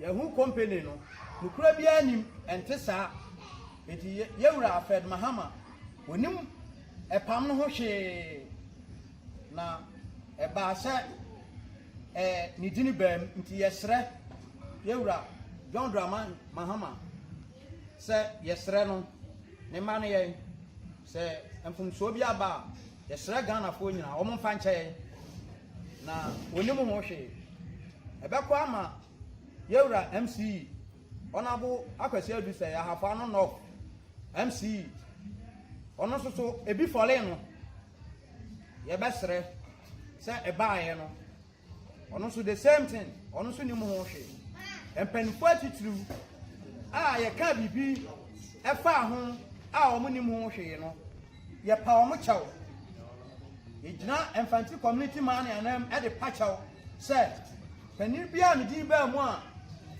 antwa ye bia ye nkoto ye gu fom yesre omo fa nche na ye kwa ya nimu ye beda ye wura minister ase say natural and resources ase say ofra ye ba nkran no amane a wode eto ye ni ma ye bebo ya manfo no ye dan ase bebre ye babia wa pem so ame akoduro no ye dan ase pa eti ye gina community ni nyina nam e de aseda piesie e de ama ye mpanifo nyina sa omomoaye omonto asomaye na dwumadie no babia na community ni gina from 2021 aye community man no babia ni gina aye adwuma no ye mfidie aka fom ho ya niema aka fom eti yesre ya wura se ba bia ni agina na eye 50 acres no mu ha abanda da na ka se ye ntra no yesre minister se ehwa na agina eti wonfa ehwa na mayen na yenyina ho a na nto aso na yenye adwuma no na sabe yen na yehwe ebusua ye yire ne ye ma eno a na rehwe ye hu school ni ade no yanso ye ntimi enhwe ye ma na enko ye ni enti ye da yewura minister asepa ne waye amaye ye ja subiri so mfanti numesia mpotemu hafo ina na mu e de apacha PC ma yewura Alfred Mahama ana no ye press conference na ni din be pie mu se ono na ye dwuma na influence ano wo hyase emienim ne ehwehwemu akoso ama ye hunu se enye ono a nti ye fa akwan ye so ade apacha eni kabea ede ma no ye koso pa opani biara ni din epie mu achew se de esi wo mu fanche ye na yɛ gyina saa kwan so ɛda mampanin ne minista ne ne mpanyinfo ase sɛ asɛm si yɛ no ɔmo atu anamɔ ɛde edu mpɛmpɛnsuo bi yɛde ɔmo nyinaa ase na wɔn de ayɛ sɛ ne sɛ bɛde aduro no ɔmo fa nkɔ awie pɛ mayɛ na yɛn nsa nka yɛ baabi na yɛntumi ɛde yɛntumi ɛnyɛ adwuma mmaa ekunafoɔ ne adeɛ egu fie esua na ɔmo nsu mmarima atɔ wura mu yɛsrɛ ɔmo baabi ɔmo de aduro yi ɔmo nwie mayɛ na yɛn nsa nka yɛ adwuma nyame nka ɔmo ho na mo nhyira ɔmo amen yɛgya subiri so mfante nomesia mpɔtam hafo nyinaa ne mobɛnya saa mo videos no a monkɔ archives na munyimra ɔbrɛ a ɔmo yɛ press conference na ɔmo ɛka sɛ well ɔmo concession na ɔmo yɛ adwuma mpanimfoɔ ɛde ɔmo sa bɛbom ɔmo hwɛ mu a na ɔmo ɛtete sɛ yɛwura Alfred Mahama ɔmo asan akɔ hwɛ mu ahunu sɛ daabi ɛnyɛ yɛwura I think sɛ ɔmo ayɛ the needful personally me ne yɛwura Alfred Mahama ɛkasa bɛyɛ 3 times after say ɔmo ɛyɛ saa video no na yɛapost saa video no so ɔmo ane kaɛ ɔmo se ɛnɛ ɔmo hwɛ mu kyerɛ sɛ ɛnte saa timpani ɛmfa ɛnkyɛ ma menkɔ ahoma no so na me ne ɔpani Kwame Dua ɔno ɛna ɛyɛ the chairman ɛde ɛma Subire so Mfante mining community ɛni nkɔmmɔ anɔpɛ yi chairman ɔte me nka anɔpɛ yi a sɛ Mike nie wadaroma akura te sɛn mepaakyɛw bɔkɔɔ danyame ase paa na oledi 1 week no ɛyɛ dabɛn ɛyɛ bosome a next month 14th ɛne yɛbɛdi oledi 1 week okay yɛabɛgya wo paa na ɛnura nwummerɛ menam baabiara na mehu me phone so kwen ada yɛ so mpanimfoɔ bi kyɛ sɛ ɛpa kyɛw mo nim nyinaa kyɛ sɛ asɛ obi a wayɛ bɔne bi anaasɛ bi a panin bi a wayi mframa bi wɔ badwam ɔmanim nyinaa yɛ bosaa ada yɛ ɔmo pa kyɛw dendendendenden sɛ yɛwura Alfred Mahama ɛmfa mo bɔ ne nkyɛ ɔmo mampanin fa bɔ ne nkyɛ minister Lance ɛmfa bɔ ne nkyɛ MC mfa bɔ ne nkyɛ na mo kɔnsɛs na mo kan sɛ mpanimfoɔ yi ɛyɛ sɛ akyiri na yɛgya firi mu nsɛm no ɛnte saa mbamkyɛw mihu ɔmo nso mihu sɛ ɔmo nyinaa nso wɔ Subire so mo na mmaa kwan sɛ mpanimfoɔ bɛpa kyɛw anaa paakyɛw ɛyɛ nokorɛ paa nnipa no nyinaa wɔ Subire so a ɛyɛ party executive ebi nso yɛ adwuma wɔ site hɔnom nti ɛyɛ yɛnya nea mɛyɛ kwan sɛ ɔmo nyɛ sɛ adwuma no me na menni hɔ sɛ ka mewɔ hɔ a ka mɛka ho bi na deɛ ɛsi ɛsɛ ɛwura Alfred Mahama na ɛyɛ adwuma a mɔkeka yɛ a ɛnyɛ ɔno a papa ɛnyɛ nokorɛ sɛ wobɛkae a ahyɛ ase no yɛn asɛm no bɛtɔɔ hɔ a yɛreka no yɛkaa sɛ yɛgye di sɛ papa no ɛnyɛ ɔnoa na ne din na obi pɛ sɛ wɔde bɛyɛ adwuma no kɛkɛ sɛ mowɔ saa video no wɔ hɔ a mobɛtumi abɔ ansa na yɛde ɛkyɛw pa to papa no anim sɛ te saa a yɛsrɛ no onyae hɔ ma yɛnnidi na yɛkɔɔ mu a yɛhwehwɛ mu no yɛhu sɛ papa no ɛnyɛ nokorɛ me personally kura papa no frɛ me ɛkɛkyɛ da asɛm no tɔɔ yɛ ɔkɛkyɛ me sɛ ɛnyɛ noa na nka yɛnkɔkye nnipa na Subire so koraa wonim hɔ da na yɛn nso no agya wobɛyɛ dɛ no watumi akɔkye obi a wɔno wɔkure tu a ogyina hɔ no wobɛyɛ dɛ no wakɔkye no enti ne yɛkɛkyɛ sɛ nka ɔmmoa yɛn but yɛhwehwɛ mu a kɔsi tire no yɛhu sɛ papa no ne hommɔ mu baako koraa nti megyina me nuanom anan mu ayi a wɔn yɛyɛ no yɛapa papa no kyɛw apa president kyɛw apa minister kyɛw yɛ party chairman kyɛw sɛ yɛ national chairman sɛ miaba biara wɔn mfɛ nkyɛ yɛn na wɔn hwɛ nkɔlaa na ɛwɔ akyire no because sɛ yɛn a ɛwɔ hɔ nyinaa yɛyɛ wɔn nkɔlaa yɛnyi nkura yɛyɛ wɔn nkɔlaa na nipa nso a yɛkura wɔn site wɔ no nipa no boro 10,000 nti nipa bɛyɛ 10,000 so obiara koraa ne ne yere ɛne ne mma mmienu koraa almost bɛyɛ yi eti wɔn mmoa yɛn na adwuma no baabi a yɛyɛ adwuma no a wɔn bɛkata yɛn nneɛma no so ɛhɔ nom a na yɛpɛ sɛ yɛsrɛ no because yɛn nneɛma a ɛwɔ fam no mo sra na asa mo hyɛ nkyenkyenkyen a adesrɛdeɛ ne yɛsrɛ no sɛ ɔte mekasa me se yɛsrɛ no baabi a wɔn bɛkata so no a ɛyɛ yɛn yɛdwapadeɛ wɔ hɔ no yɛsrɛ wɔn a wɔn fɛm ayɛn ne yɛtumi yiyi yɛn nneɛma because yɛn mfidie a yɛde kɔhwehwɛ baabi a ɛna hɔ nso yɛgyina yɛ ɛbɛyɛ mfie bɛyɛ 12 kɔ 20 na ɛhɔ a na yɛgyina nti yɛsrɛ aban yɛsrɛ minister yɛsrɛ party chairman sɛ wɔn mmoa yɛn sɛ wɔn ammoa yɛn na sɛ hɔ no anyɛ adwuma yɛ ho bɛkyerɛ yɛ paa because yɛnyɛ a yɛ party mpanimfoɔ a yɛdi anim wɔ hɔ no yɛni ahotɔ koraa mo kɔɔyɛ a mo ne minister ɛna afei FJ minerals kɔhyiaeɛ ɛkɔsii sɛn understand sɛ na woka interaja mo kɔ nkran no ho bi yɛkɔɔyɛ no ne yɛkɔsiiɛ ne sɛ wɔn se wɔn allocate baabi ama yɛn a yɛn wɔn de kɔma yɛn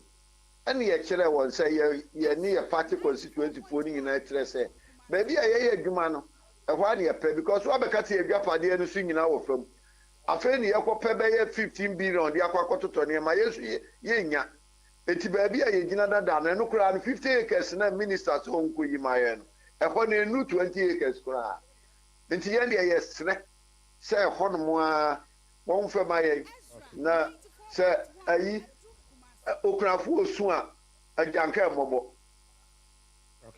nti woka nsusu sɛ His Excellency John Dramani Mahama ne nua panyin Yewura Alfred Mahama mo bɔ ne din sɛ moatete sɛ ɔno ɛna ɔdi animu ɔno na ɛdɛ sogyafoɔ bɛgu ɛhɔ a ɔbɛgye mo agyapadeɛ afiri mo nsɛm no mohwehwɛ mu ada adi sɛ ɛnyɛ ɔno a na mohwɛ mu da adi sɛ nyɛ ɔno a no mote sɛ ɛyɛ hwan ya yɛyɛteyɛ sɛ ɛyɛ minas no a na ɛyɛ sɛ adwuma no na ka ɔde papa no din ɛbɛkata so ama yɛtɛ sɛ ne yɛbɛyɛ biara na ka yɛgyae sɛ yɛbɔ president nnua din di a sɛnea wotumi ne ne si akan but yɛhwehwɛ mu no papa no din baako koraa ni asɛm no because sɛ motie yɛn paa mesi sɛ video no mowɔ wɔ hɔ a ka mo deɛ mommɔ nhwɛ me that very day na ɛbaeɛ a wɔnkaeɛ no yɛkan plain sɛ papa na ɔde no afra no ɛnyɛ no a na sɛ ɔno akora yɛsrɛ no sɛ ɛnkate kɔɔ no gyina so MCR this video if you can play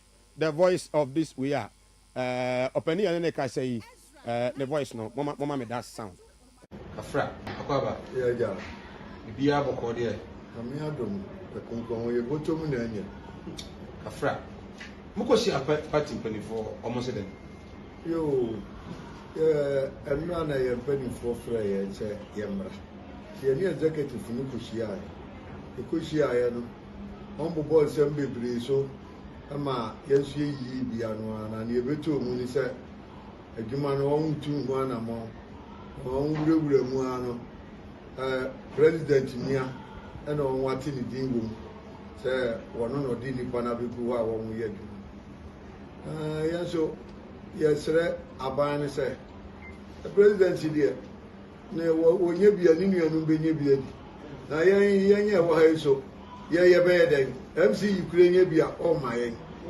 nti yɛsrɛ sɛ ɔma yɛn so yɛn di hɔ nti wɔne ne nua ne nkasa na agya wɔn firi hɔ ma yɛn na yɛn so yɛn di hɔ enipa a ahyia ha nyinaa yɛ partyfoɔ MPP ni baako kura nim party executive nko a na ahyia ha ɛyɛ party mpanimfoɔ nti party nanan mu ne yɛgyina a yɛn so yɛpɛ bi adi MPP foɔ ba wɔnyɛ bi di yɛ ɛne wɔn twa yɛn mpɔ seresere abɔnten wɔn asisi fie ni ade ebi hotel kura ne ɛwɔ a sese yɛbɛyɛ yiyi o wɔn asisi efie a yɛhenhan wɔn sere yɛn nti yɛsrɛ yɛn so yɛn mpanimfoɔ sɛ ɔmo ayɛ na yɛn so yɛnyɛ bi na yɛtumi nyina party no na yɛn so yɛnyɛ bi na edu election a yɛde aboa afei nipa a ɛwɔ ha nyina obi ani adwuma yɛ mmaa ne mmarima nipa bɛyɛ 8,000 sɛ wɔn ho amoa yɛn a ebedu mmiri bi no anhwɛ yie a yɛkura yɛde fie a wɔn deɛ armed robbers ne ade bɛtake yɛ because yɛfiri yɛ adwuma wei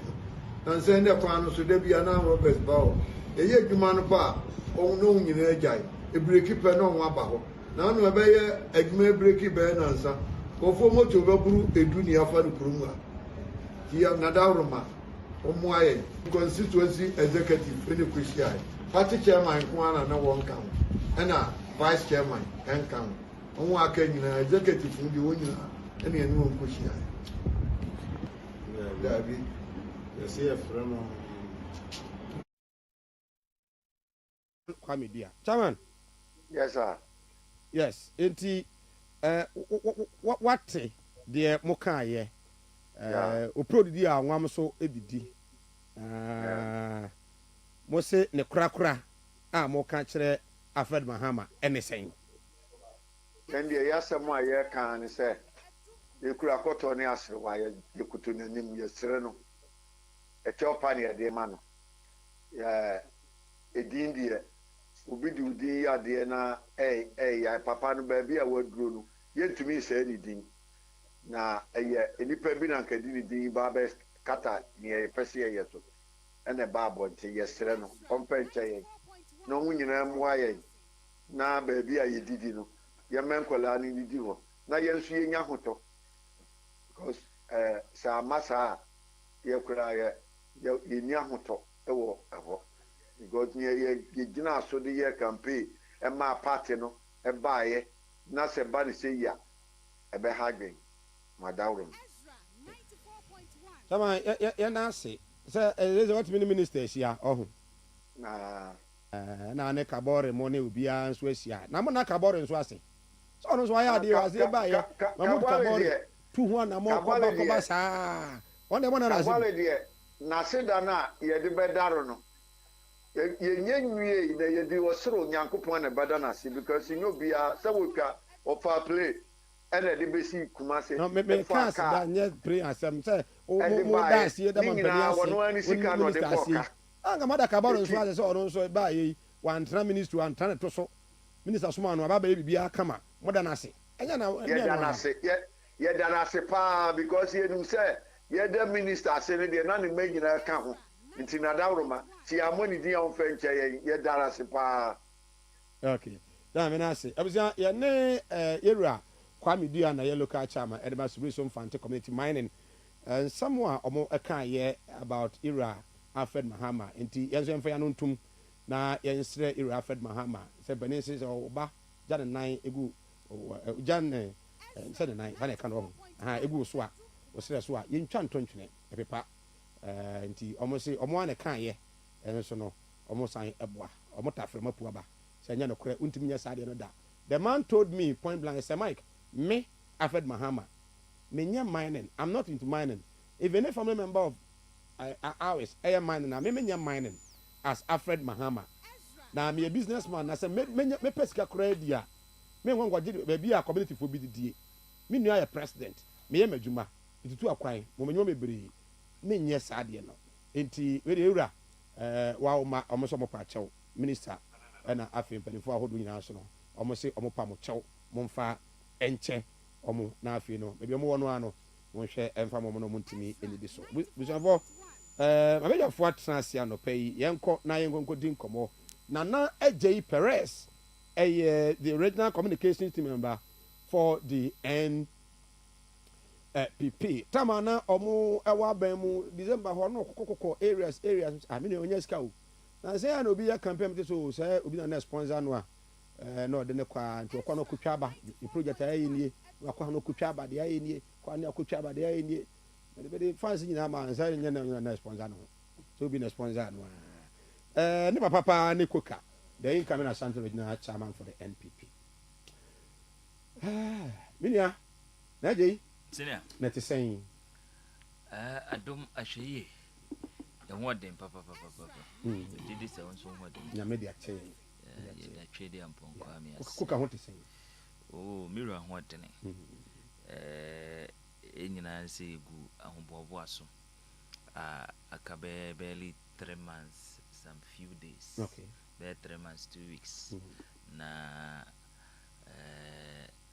the elections ni nyina kwa kuku okay nti ye de nim se party for no bɛhyɛ no animonyam wɔsom ne adwumadene a wayɛ ama ɛyɛ party no menim paa sɛ party for no bɛhyɛ no animonyam ɛnyɛ me wawa sɛ bɛpem ne asɛ obiara ntumi ntwi ne ti sɛ ɔne no bɛkɔ but I know sɛ party for no nyinaa foa so sɛ wɔ sɛ bebia party no wɔ sɛsei no ɔyɛ kɔ on the post. So it's likely to cook on the post. Oh yes, because you're 3 months, 2 weeks to the regional contest. Oh, okay.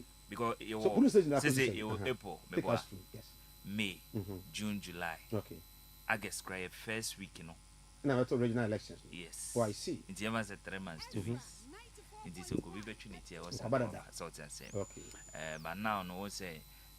Afena yɛhyehyɛ polling station no nti bi obi hwɛ petenta krem dia fine but baby akeka kɔ no deɛ mpanifo sɛ ubro nsuo ntɛma no wani yɛde ɛyɛ kɔkɔɔ nti definitely ebia na party for no so bɛyɛ nadom ma wakɔ ɛyɛ on post nti chema hoden so daba na mo yɛ polling station no na wo sɛ mo forms bi abonten. Oh yes forms no ɛwɔ abonten em sɛ Momo share vetting as a be tomorrow around 20th. Okay. So we work off. Has it been peaceful? Oh yes, so far minti the day over BBA. Okay. Because pan people before no unimo. So the only man people before no. A cratch for nim rubber for ye named it. So I say, you believe in democracy, your mama. So I say. Into oh, minimum power. Oh, MPP, what is the debut? MPP for what is the debut? Mensianoff, Yabo, 1 in a million. What? No, was our Simon Tessa. Mensianoff, who was studio, and I Ernest J. I don't know whom were Jan and Atari at the tier. A woman is studio. When I also call it also man, Quanqua for Bonata. That was then. That was not MPP no who says, yako presidential elections so the debut kroma eno na na mo ka send this information so I say because here need to me akọ election akoko ball referent to me anti kroma so I say yeah ti kebi ma min kebi na say ntie bia case bia ka 1 in a million so I say ntie say 100% 99.9%. The police elections ye hu basabasa bia now what there's an assurance what did they so munyanto say forms to pick cry na yeah did because we all say we the forms are far away for until now you what the digitized general secretary lawyer Justin Kodua from Pom until now so kokra na se unya forms ni bia just go to the internet go na pick your form ho na print na call baby so I say and then ye new man bebre wa be for so I say it ye wo ye mpanifo akukuda mo amudi enim no unti sa de bi e wo party nti abotre she party ni nyina wie ni sikwan ne so a na we say yes pressure pa na ye de be ma e yaban we because o ye de say credit so wa oni tua oti onyina usu so say oti kroma usu ye unya nka ne akora nka ne de me hye da nya bi o hye da nya bi e na nka ho asem ade na wo ba wanti be o ka ho asem man this if wa afred di matemu omdom bedu na so omdom omusubaya no no ananim say this for subaya no and then ka NDC ma ba almost say dem pass bo no more ECG officials no ma say na more time and am fa MPP for no e don be ECG directors PROs ni ade and edu anyimre a na maka cho mo monko dum no na mahama ni mu ase because mahama oje ne ho samana ne ogana why are you so wicked politicians almost say mo na mo yes ade o say the okay kura no me say bua ofo me de joma menu ma say mo bua ofo so I say your mama say wakokra a generators be 2000 by no ntino mo ye ho adwuma na ye den na asa meka chen MPP for o mo neka Joma hama chama aja no chama kwa na kwasisi meba asante no we dumso na ekọ no de meba o ade we pa de director no na we se pam no meba Joma hama ne regional chairman mi mu nanim tia ba Joma hama ne regional chairman why na e o man ne share nsa it is a president mama ne on every second, every minute, you briefing.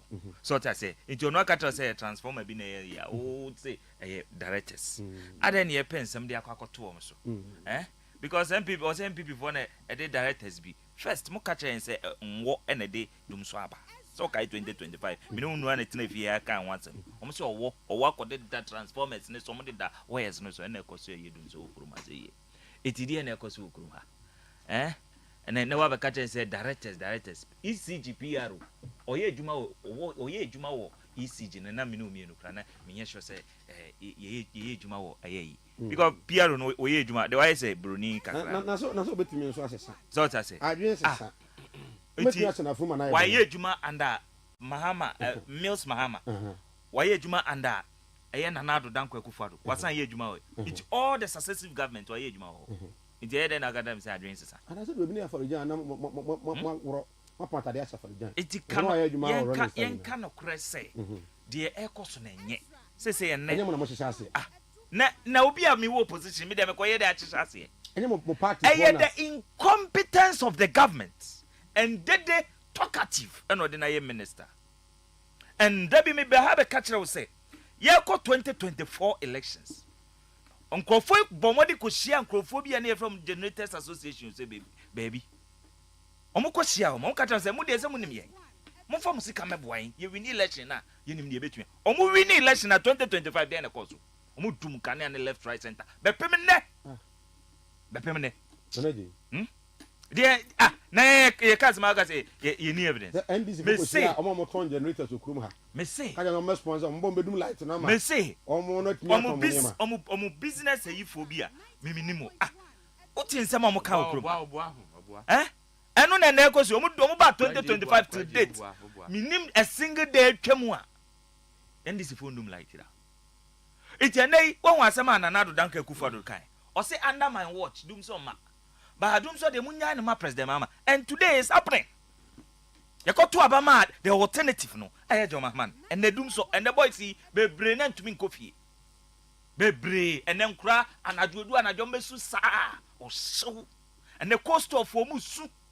and the babes worders obia wode nkane aye adwuma bia and then anu dem dia asem na ekoso ye dum nkane no fiti anopa ewia dia asem omo ye nkane ani 24 hours ana na ukra 8 hours kra wontumi amaye nkane na 24 hours na obetumi amaye nkane 8 hours o utumi amaye nkane na 24 hour economy we say one when in house o de ba and na obetumi amaye nkane this government yen kan okrenchire wo mo ti bonkoso na doso oma bon abai na bon that is not a first statement. Oh abai na bon ankasa emu mpanifo nyina bon. Oh, but if you have a government obetumi ede AFRIFA combo so me be 9 ato 2500 transformers say me de mama yasesa old transformers you don't say that now ti krum ha ena omo ba abem fufuro oh containers ayira na nado dankwa kufuado wakra transformers wakra cables ni ade nyina ba krum ha ena omo se ayira this you are transformers me see omo ka localized based ena me catch omo se omo kan catch say kufuado localized ena me see omo ka se man ka se kufuado na akosisa za nyuma na ba na ayira omo kan ya tumi ka se bia be pie mu okote na woni kruma ekosi sai ekosi sai Ghana ni ti ase nkrofo na watena say strategy say e pe sika man nkrofo enye John Jinapo na no ye energy minister and John Mahama deputy not to be out here 3 days elections I have not be out here kasa talkative so me say nkrofo bi wa Mahama the positions na ma wo mu di sumo mafidie ba ko ye the energy ministry John Jinapo wo sum na fidie no nim afei so eye kwamna minta kando health wo sum na fidie no nim because muna in opposition na mo kasa re ogroma ye di tumi na mamo ya mamo position no mo yama Ghana for hontona you continuously blaming the previous government but me kaya amo ko fa power badge free takrade de ba mo time takrade twene yo de ba ngoma so ama ba yi se enye de ya no a what the this transformers please old transformers so mama me bon voice no oka rolling time we are the back home ono ba event say meals Kufuor de ba ye ono Mahama ba ye but Kufuor ba ye in 8 years amfa de yamba I had a energy sector no my head and Kufuor do nkane ani se de dum emra ye dum aye kan ye ka cho say ye dum asiesie dey say omo so dum asiesie why na ka cho o ma be ka cho say ye dum asiesie no panic under Kufuor do udan kane em na ho to na nkrofo ena dum ye no ena me che oh abotre ena me ka che say yesi ye dum ni yesiesie no en yesiesie no ena wu nyankane adem katam za meboa maya ntu ye ni nyira sa na ekufado na efensen dum so no koso te se de ekoso yi emra ye so mu se ye be dum ni yesiesie no obia ye wochene so krom ha enne efensen cost of I'm saying, yeah, ya Tony and color TV, ya got black and white. Ya can you say, John Mahama? Huh? Obi ka man be catch at tonsu. Omo tonsu, omo say so mutimi ton. Say nyenu. Eti uko blame Akufo. Akufo so so anfa bibia meka. Mo ye de. Ena eti so uko to say tikese area adua. I am fee say emre. Because adudan ko Akufo do buy. Oba obeto ka wo energy sector wo. Ubisa we obeka say omu jaka no mu jaka. Akufo do beto ka no wanfa D levy amawo wanka Ghana for se munko tua D levy dum so levy na me fan solving kania no na do dan ko Akufo anye sa ne mom na MPP ye wa dwene ye de buman ne ye won nyansa ne nimdi a ye de buman ye ma won kania ne gina so but today then ekoso ye na ekoso eno mu hu kotokuo kura na mo de crash him na afide omu kukuru ntansa na omu ngoni akomfa mo omu say ECG directors MPP na de omba mumpa mo nyina nkotrefie because ye nimo we know you guys Julius Dabra chief of staff ono to me fa a day of pen ne paper no apamu impimpim e okrom asa omu nkotrefie MPP for ne fa ye nimo mumpa mo ECG for no mumpa mo because eno na say moka say directors na na shede dundum light no ene omu no dundum na mumpa mo adan omu no MPP for na de omba ebi mu ye adwuma wo okra no MPP ma be why na show machi why na show machi ECG for no kona ko bisa wo ombeka no kre ko bisa wo mu say de ekoso no anyam anam say grid ko afide akodu ECG for o mai we nya atwom beku yen abai no wonya de monka se wonya de onya de abai na di bombe yi monka se wo di bombe yi na wodum nkane a twetche so the whole country baby obi abre ite Ghana for say ya ton yen color TV akoto black and white na du anajo a boys yi ni mpanimfo yi no motete aya abonten no mo de twu ebi mu kwa dankan amada sumu for almost 3 days me kai last week me da sumu for 3 good days me hu kan ya 3 days call this government competent government incompetent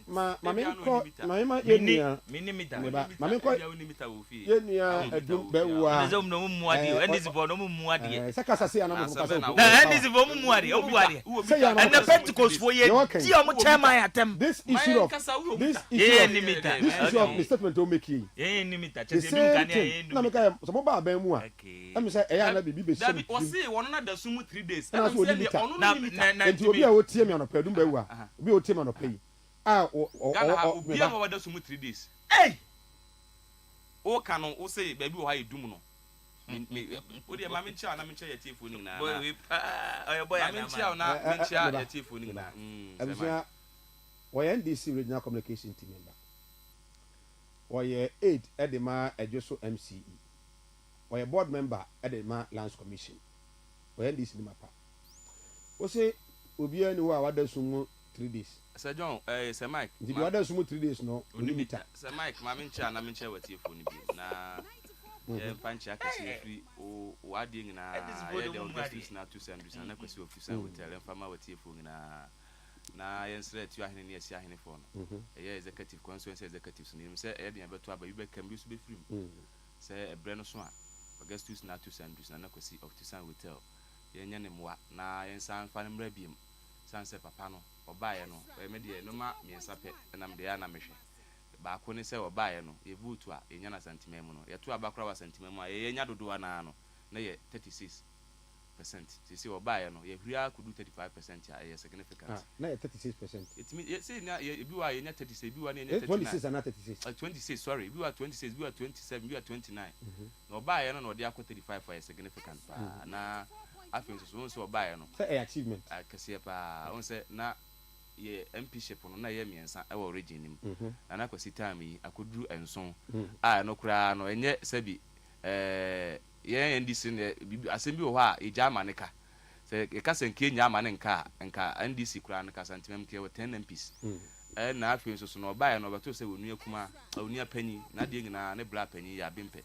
ye bibi wa santimem ye party office ye beko anim say we so hia me pa ye party office NDC party office na kwesi e ba ya no ahwe ama party office na ye ultra modern ya finish bibia kama saa no ma miensa we nam de ya na me de mehwe na menchia wa de nyina Dauda Yakubu afano Southeast constituency Dauda de me de bebo afidie so oye hwan ona so ko chairman okọ chairman e fe okumkom Martin Dean me de bebo afidie so no let me say I've heard of him. Yes, Dauda Yakubu understand say he's helping some youth in that area. Ono ne de na ne mabunu se mabunu benya adwuma ye okay na enkabo mu na nsiyo okay saa no ma me nsa wi na papa no so no me ya na me huni se ode ya ebebo party na ma party na panentuma pefra na ye hye so se obedi akonya na ye se MP no o da bitie wuti yan koye ni chairmanship no obedi chairman enuru ho ba ma menka o si Ghana for obe chairman no o ma de sumu de MP no ye di kan di first one no second one no so obe sa hwe ama ye MP no sa di second one aka ho na se MP no atwa ETS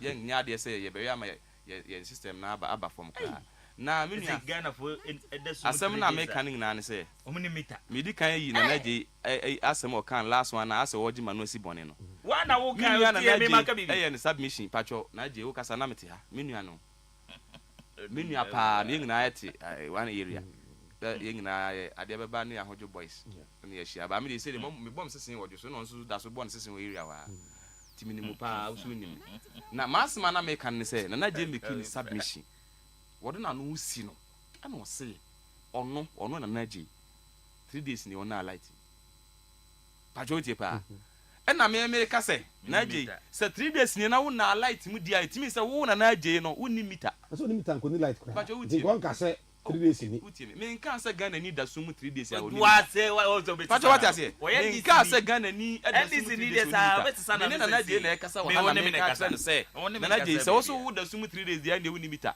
and on the crane on the lighter note and I say many a penny do so my baby the beka cho say do so baby no na say omo na mo so we bukulon for MPP for some do omo say nkrata omo ye bukulon because omo de wi asin nyansan na legon dan na omo wi agwo mutirim enso so e koduru abatu oso no na omo nya 38% en na akoka for yando nti ase eno ma bi say nti awo ye ne yakọ school ye ne enim nwoma ye ne ye professors ye ne ye say ye ne ye say and so be we no na akwa 38%. Dum so free hin na eba. Se ka se dum so aba. Ade a edi dum so ba no se. Ghana for muntie na muntie ni. Ena asem we me ka na je me wi anko ka bi ba bi abiem. E ka se dum so aba no se. E bi aba santimemu a. Ye consumption no ana se energy esi hia no. E bi a 100 megawatt asem kan 100. Na emum no 100 no ye nya because of say you know ye was shortage ewum. Inti na bia yenye 60 eno no sa no se 60 ni be du asantima ma yeso o asantima bia nya 100 but 60 na aba nsa na te dia yen timetable ni enje chane kakra na obi anya bi ene e fe no dum so nti dia koso ni ye den enti se sebi impredu asamenia se aban aba konya so na se omampanyin no dia batu dwa se ye system upgrade ye upgrade your system no in fact was a crack catcher esca track to us say what the 2,500 meters locally transformers locally manufactured ediaba say some areas ni na onu akra sa kan say meters ni bi o honoma transformers ni bi o honoma edi 20 years edi 25 years enti ne function no ana energy ni so no say e fan say me de ma fa mi kuro ma hwere wom enye example say e bia 20 years ago na ahiromfo de ntiam de mi kuro ma hwere wom e example no say ufri pogu kroma no akwa ahrom ba ahrom nya light ja pogu krom enti se wo hwe kroning na ebia sa atam na de transformer na bebo na nipa mo ebia 3000 but they say nipa na kodu 7000 ekoba sa meter ba ko no energy na anasa ahoden a wo no e de aso bete enti ye be sesam nya de de ahoden wom e de aba and don't forget unim me Land Commission e ban sa sesam a ye ngina anu dambi na nsi ya ni be 2 months na minya letter say on say technical and evaluation committee Land Commission me kan ho na minya letter say yes before the transmission lines need be free amasama ba Ashanti region na atwem ko the northern enclave because o mahunu say system na so mo upgrade no na mo upgrade dia pilots ni nyina no ese omo di bi ka ho na ma energy ne strong me na me chair sa committee no okay nananom hemfo adwoso ba dwoso nananom hemfo ba bi e be fa no sa pe de duako ohini diem eye abenase asemi man e de nananom hemfo bai eye domi abla e de nananom hemfo bai the area say fam nyina nananom hemfo ne asemi man bai ene e ma ye ne greekofo mpanifo e ma me so mi gina land commission na emu e ma ye meeting e hwe say ba bi a palons no be fa nyina compensation on the lands no aban nananom na be ye ne kama ene ma me chess a meeting enti say wo betena ha na be dum so aba mpacho me bo so wo betena na be dum so aba we need very well say we are just upgrading the system yes sir wo betena be dum so it means say wo no wa me boa Ghana for but wa mo Ghana for but any first time one yeah upgrade system me mpacho me tia Matias pa yeah kan ya dum ade no Tuesday be 5 hours do I do be 1 hour we are doing be about 30 minutes yes yeah upgrade dia nke wie the next day we experience it 2 days time no I say experience it then you still tell us say yeah upgrading one penny can say the omo ye bia no ma to memfo no ya wa hai ECG4 omo de we bre almost every day tio omo de bre ochina e be do anwoma so nkane a e bia from this to that ye nsisi wo na ya kan no bi ati you understand but dum so na ba ECG no anything so the baba because obe hide it why because it will go against a politician. Sir Mike, yes, point of correction. Do so about na say one too much. Sir, they me who no. That be. And they make. What's that? I don't know. I will say a TF for no work. Obi ano unko. Do so my so chinchina do so aba. Do so aba na. Inti we dey point of correction. The science akwala nyem. What dey wadaru ma men ka bi mu kra. Say match. That be say match mu atire we say. Say do so and aba. Energy no be so na ka shadow near the timetable to tomba enti we na madika aka do say enti enya dum so enti say mak me so en ka dum so biem e system upgrade e na me ma chira say upgrade ya o chira be so dum ana uti ma me chira wade bi upgrade enti MPP ni no me na no me busa ya me kan say upgrade today what na e be say do mami mo because enra enti uti mami mo major part of Kumasi enya off be pimne ebi mu busu da su mami ni wa no wadaruma the thing na say yen fa ne say de na make na say transmission lines na for be kan ho ye ka say ye adwuma transmission lines ho a e say be dum okay so bacho transmission lines no ana say ye ka say ye set up a meter ana ye change meter the new one aba enya ba bi ketua bi na be dum e say de say trim and ECG me adwoso ECG anytime bia eno kware bacho ti me ka se me edi ntina omoma information me nya bi omo de message ti ma phone na say dasi baby say ye bedum nkane a eno de ye ti ase mo enti se Mike na omoma information ye bacho uti se Mike se uti ase se etobre bi om de information ba na this time round information ma ye mfa sa asobo no ma ban no ye de bo ECG penifo especially the PR unit okay so especially the PR unit so enti mo mfa so bo no me bo aban no laila say and unim hwe na what yes see here ka asem bi say okra na pushi no say omotam kra na e ho no omotam na e ho no se na de dum siesie me boa na say system na upgrade system na udum no na say usiesie wi a ana say ubedum no ansa no why the upgrade no wasiesie enti eno no wo tam dum siesie no ene ye tam ya system upgrade a ye dum na siesie no enye the same thing sabi common sense will tell you say these people no they don't have the fact they are just here to say omoma kabi mu a and the opposition no mote no they are just narrow at the opposition we enye musuban mo politician no musuban say my nkomo a odi ne nei nkomo na eje ni ene meni matifo ne ahwefo di ne nei sa nkomo no eye nkomo na wudi no brebi a atwa mu na wo nkomo a wudi ne nei nkomo no so di ne brebi atwa mu say Mike why are you doing this to our beloved country say Mike me nkomo a me ni wudi na no pay no me chirechirem mu na me de ma wo pacho so aja say wono no de ebegu enwu and unim no wo ka bibi e ma okra otwe na adwisi so ye wura say abai amamu aban hye nyina obi aba de bi ka ho na momo de na momo bae no so momo de na mo de ka ho no ewe mo anya bi amayo but unim se wanya bibia ma wase ya ya mon kro no de efe wo mu se wanya bibia ma wase ya like ya nyanya de e mon kro no unim se na nado dan kwa Akufo-Addo obetena so no sebi imprediasa amari no a His Excellency John Dramani Mama ekofa free abroche de bae na wono no de free spectacular dia senkrande be kuma se no kwa o career no at the cost of $36 million enipa no fa bia meka hu de wo ba bi no de back to Fesika ka mo man boy. I'm challenging you. The debtor e wo wa no wo ka se NDC ni e be ka se e so eja aka no ye ka bibi se sebi predasa aban a oye konkonsirin ka aban won e betena so a won tutu na chiye ye de ajapade agya no a na wa ye kwasi basahye ade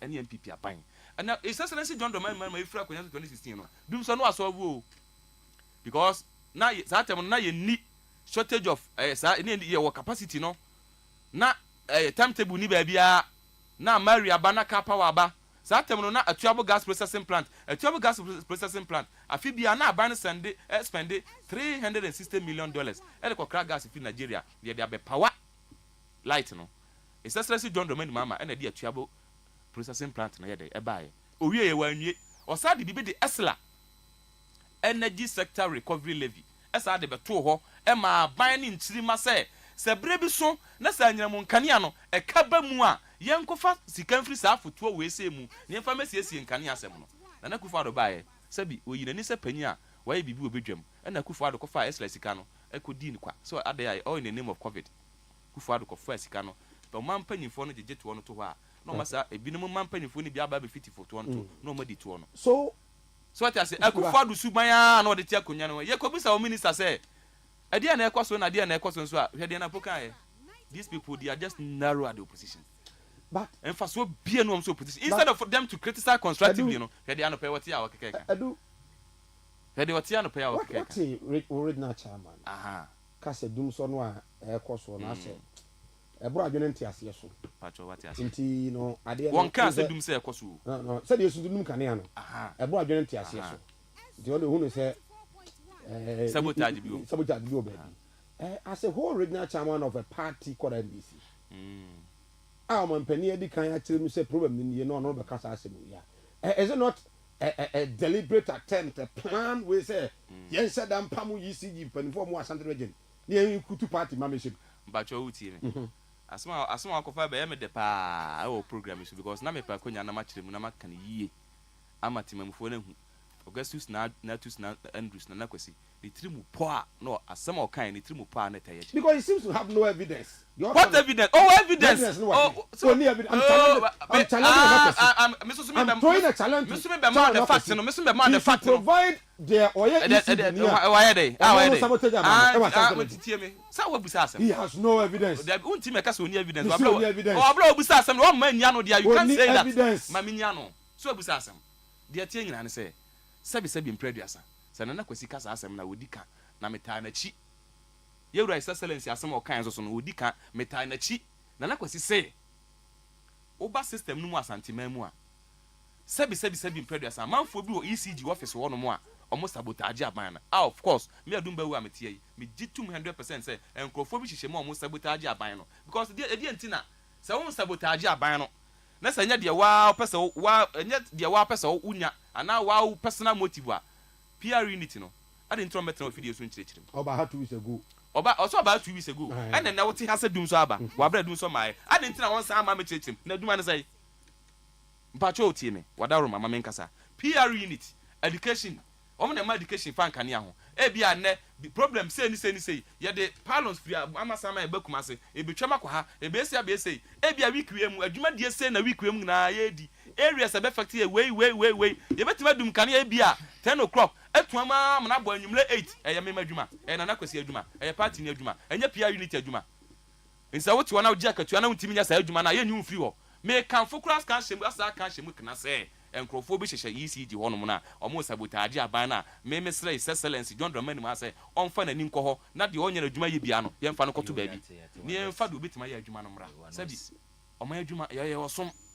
ɔman adwuma ɛyɛ wɔsom enti sɛ wontimi mfa hyehyɛ yɛ mma na sɛ aban no de hyehyɛ yɛ aba na sɛ mete sɛ na nana gye ka saa ɛna nipa no na panyin no ɛna the time comfort time na no mama time no wait time masa say even having crown na what crown say ni na adwuna say no wonya adwuma ni ya there is no relevancy in say you man atana so say nipa na wo sabotage aban free ho ye mpe konkonsren ke enhyehyeye bia say otia say na no de okay na do say pa bra penifo wa so mechirechirim na mo bia say problem ni ni hwe menti o keto bi ntimo bra mama nua na ntia say politics are ditro ye twem so what I say watna ha ka kire yen say ye movie say America say kapa every western ho aba eye Ashanti region $36 million it cost you $36 million and I'm challenging this guy so unprovided document I should say it cost Ghana $36 million I'm challenging you on this radio on this radio you see and trona mo di budget to me a chem so what I say it's a nay ukasa you be push you no the evidence aba evidence na way ada na mo di trosa ada na mo di trosa and this should be your first and last Oka radio so and cow baby biom da say a first saying you movie America say car power na aba Kumasi na e cost $36 million who share boys no wechire wa na wa catch ro mo say what documenter provided you documenter bra ne hwe ntro ne azana muditi group han adoso abeyoso SLSika ye yisu ye e fight COVID this should be your first and last again say obeka akire etiefo ne Ghana mfo nyina say ai Esla scano Akufo-Addo ko fire so ko etia COVID ahefa no ko okofa scano you see you guys know sa etro na ya mudi no I am intimate you because asem no ka ye be chew enso sorry na wo ka wonim na guase na no pay Esla sika ye ko fight COVID wonim ne wo ka wonim ne wo ka amede be chew wonim ne wo ka so tell you see and the Ghana for nyina ehunu say or exposing the ignorance on the show. Or say, I have first saying, in conformity the pipeline be and in Nam pilots name one or bois. I hear the incompetent of this government. And then we will be a dream. And then Akufo-Addo say, Akufo-Addo, and Fashiama, great or the mediatum, Akufo-Addo and Fashiama. But under Akufo-Addo, on my unstable electricity, this shows how Akufo-Addo object. This shows how Akufo-Addo journey. So what's one fashion make one on my stable electricity? Wow, and D levy, doom so levy no, and the woman doom so. What are you talking about? What are you talking about? Because I never know say in Canadian doom the whole of a square and open the sumo. Pepemene go to Cassie and go and check. And no cry home po ye industrial area. Go and check. And what better instead of say ubenya brasier. Adia yomwa and this for mush kroma. Okomedi watem intenen kan ya asefem a kan this maami bi tumi sori edi Pentecost for nyina chairman atem say anointing bie ne so don't bring politics say anointing bie ne so don't bring and the Pentecost for your money and mu deep penifo atem okrom ale me da say Ezra 94.1 FM Ezra TV Amari Kumasi one thermal power plant from Abuaze in the Takoradi enclave to Kumasi Angomaso was estimated to have cost the country $24 million. That was the estimated amount of money. Now you move from Takoradi Abuaze and the Aba Angomaso in the Forikrom constituency $24 million. And then moving on, the figures changed. So it rose from 24 million, but I can't confidently say it will 36 million. You try now, yani aboa from Krato, both on radio and on TV. Yeah, better.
ha Ezra 94.1 FM Ezra TV midin de say Mike you dey know Ghana to say discussing issues concerning our beloved country called Ghana, and of course the 4th month in the year is Excellent John Dramani Mahama leading the country the vision and they say Odebedru the promised land.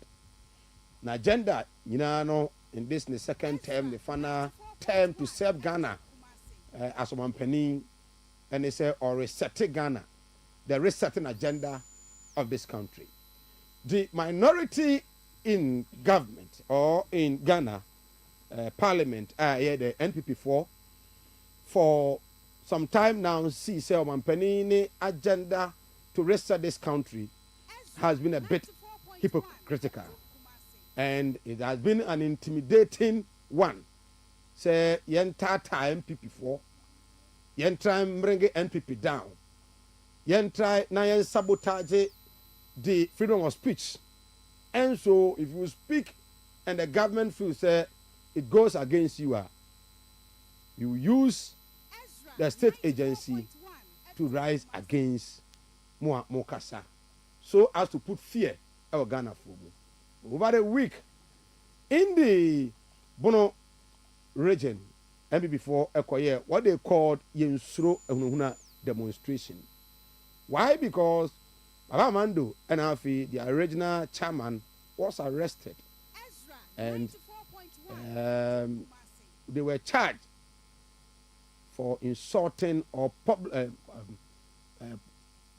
publication concerning in some of my edifa or minor a honem penifubi home court of a judge for be cried the baby moani adia. And no one mentions your government is in power. Why does it seem say as a more tata will be a person of Canadian in your pine China Ghana? We have freedom of speech, but I know say as a journalist is with limitation.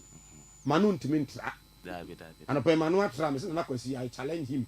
So, near evidence. Some evidence, no one evidence. I'm more evidence, no. Oh, my evidence. For whole regional chairman. Men are more evidence, no. For whole regional chairman.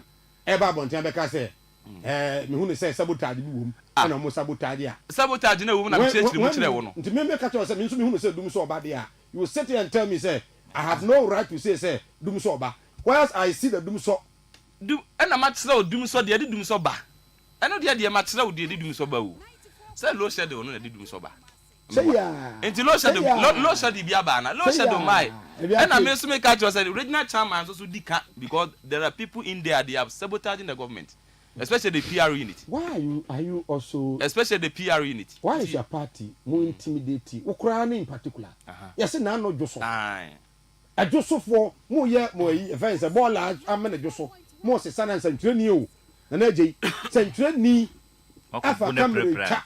No boso training minimum. Edumbewa. Atamna se mokem. Ebia ni. That's the way. Na me simi nya no, but wo de me yi anu wo fidie so. Ye ting na ne se. Ewiase no. Wo ya no deda. Se wo video beto abonte obi edu. So wo we. Se mark wo we. Wo ye media ni me boa. Aha. Sebi imperial.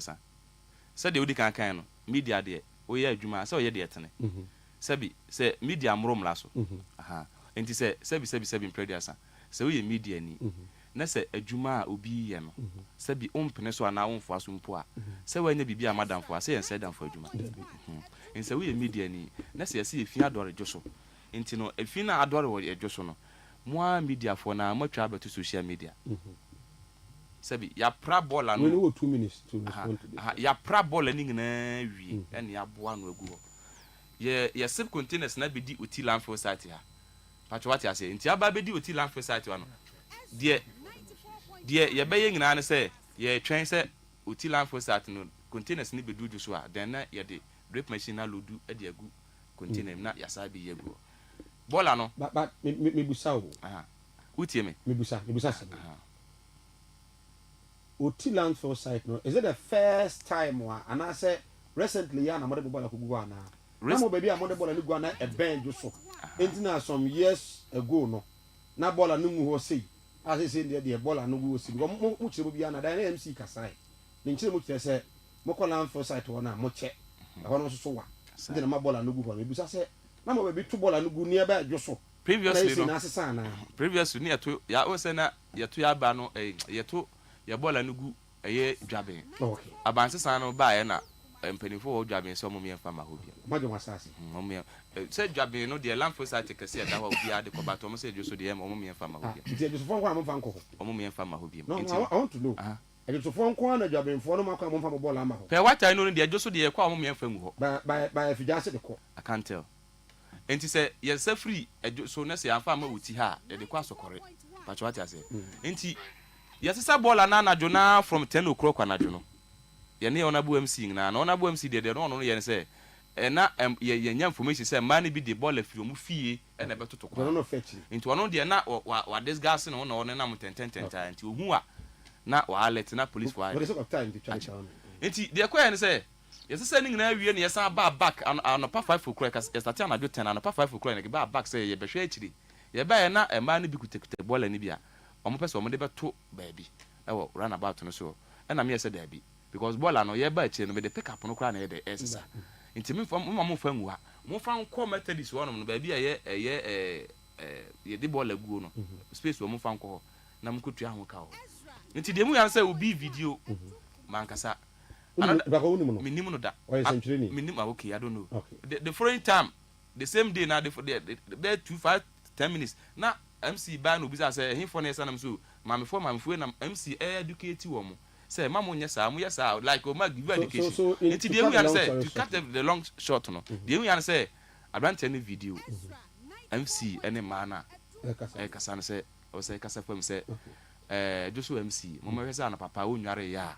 bola gu abontia oni dwonfo ma na e ko bola ka say o nware ya na say me ntimi me twa ntro wa fidie so no o report o air na video no there na on report to air but because nobody can report to air na wie station by just okese okay enti ye na me kwa na me say minua GH enti ya na me je na me je phone na me say bla wo je phone face atwa ni ba twa wutie me na me say bla wo ba yi why you adwuma wa report obi anka hwe wo de twa pictures obi anka hwe na se de wo si koyi de se bi MC nware e na wa begina no ne dwonfo mban kam de wa anya de enye you are being unprofessional enti me ne didi nkoma na MC bai na MC say da dia ase na mchechire no say ukra wo semtro ni ukra no wo de bola ni bia de aba tama mo ka so no kuta bola patwa ti ase tama no ye video no se me na na mo da bi me na na mo ho okay de na se ba kuta bola capture no me capture no ma obi ahui enti na me kura no beginning no na me pese me ma che no but na osara be say o video a wo report to my station no na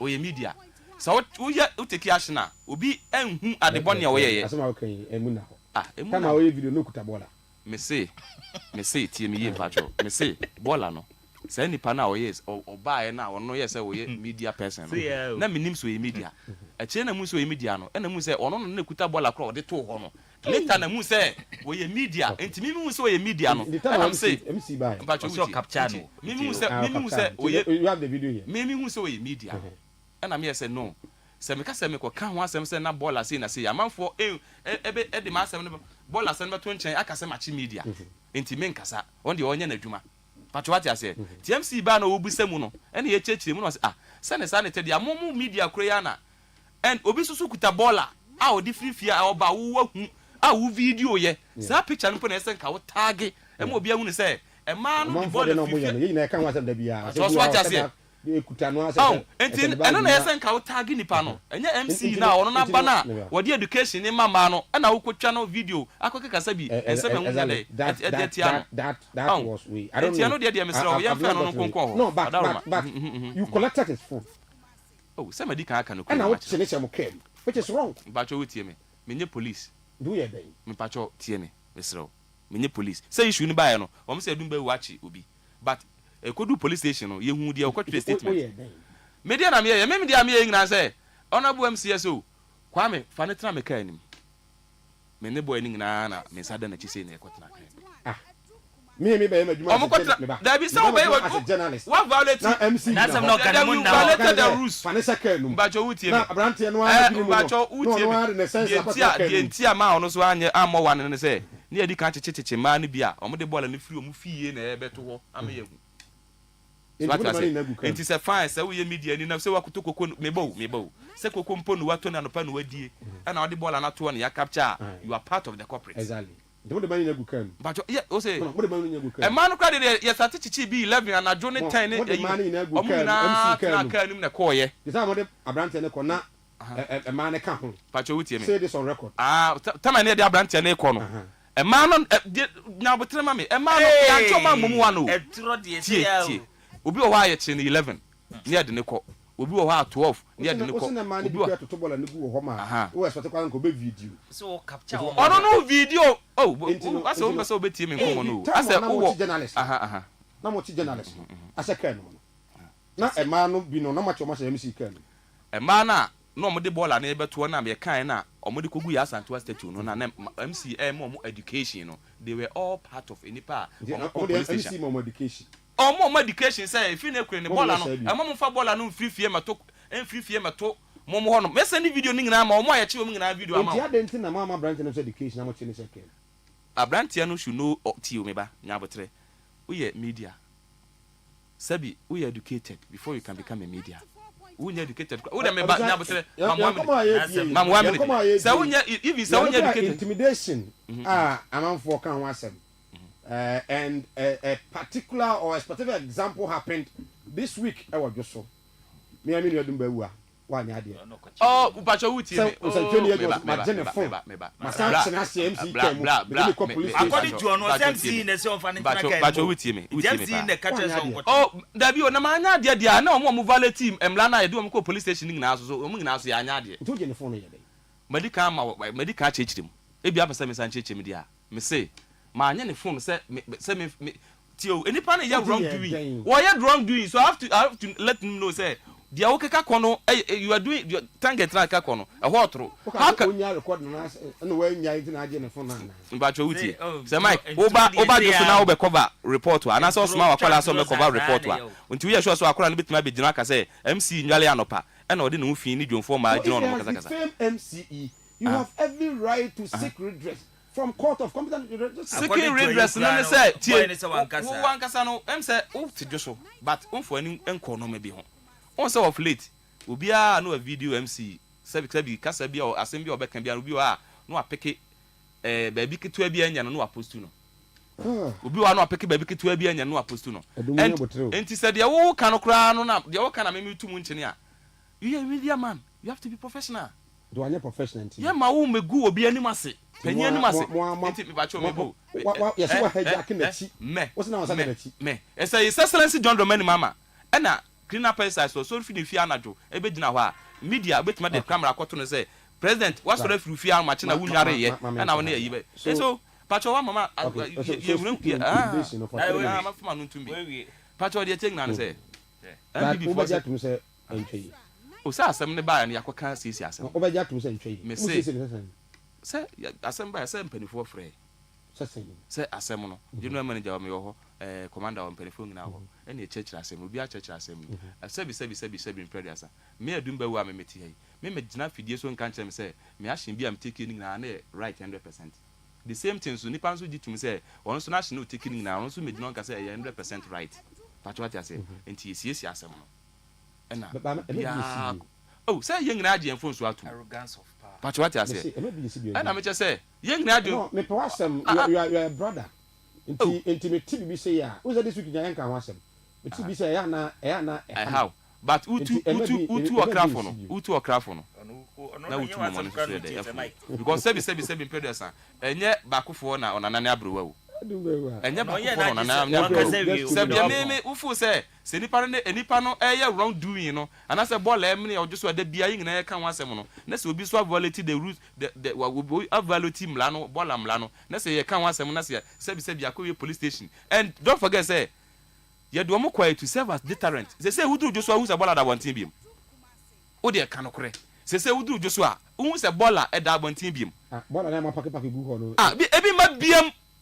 mid asma making we am say we centroni e free Thursday as a Friday na sesa ball and free one hu adwo say ball da abontin biem nti hu ball abontin biem omo na mo de ba no as serve as deterrent to them because nipa be say 8 and e intimidation 3 minutes mama what's a man damn MP before say MP before mo say MP before say e wo kwan be so untimi ni o man ko kasa o ka hire nyi o ewi ase na ye wo no se untimi ni o man ko kasa o ka hire nyi e na se wo ye opposition so a when you are criticizing na o criticize a say constructive dey say opposition na obete no e be a waste of time opposition o mutie nyina kwa waste of time hwe say o man ye timu a koko o adwaman so nyina dey aba form ye ne neighboring country Cote d'Ivoire ya koko kromoton 1002 ni akiri ye nko aye ton 2005 ne akiri 2007 ni akiri mo se ye ntiase enti no na mo nam koko nkurase e na mo ne koko akuafo no sabi mo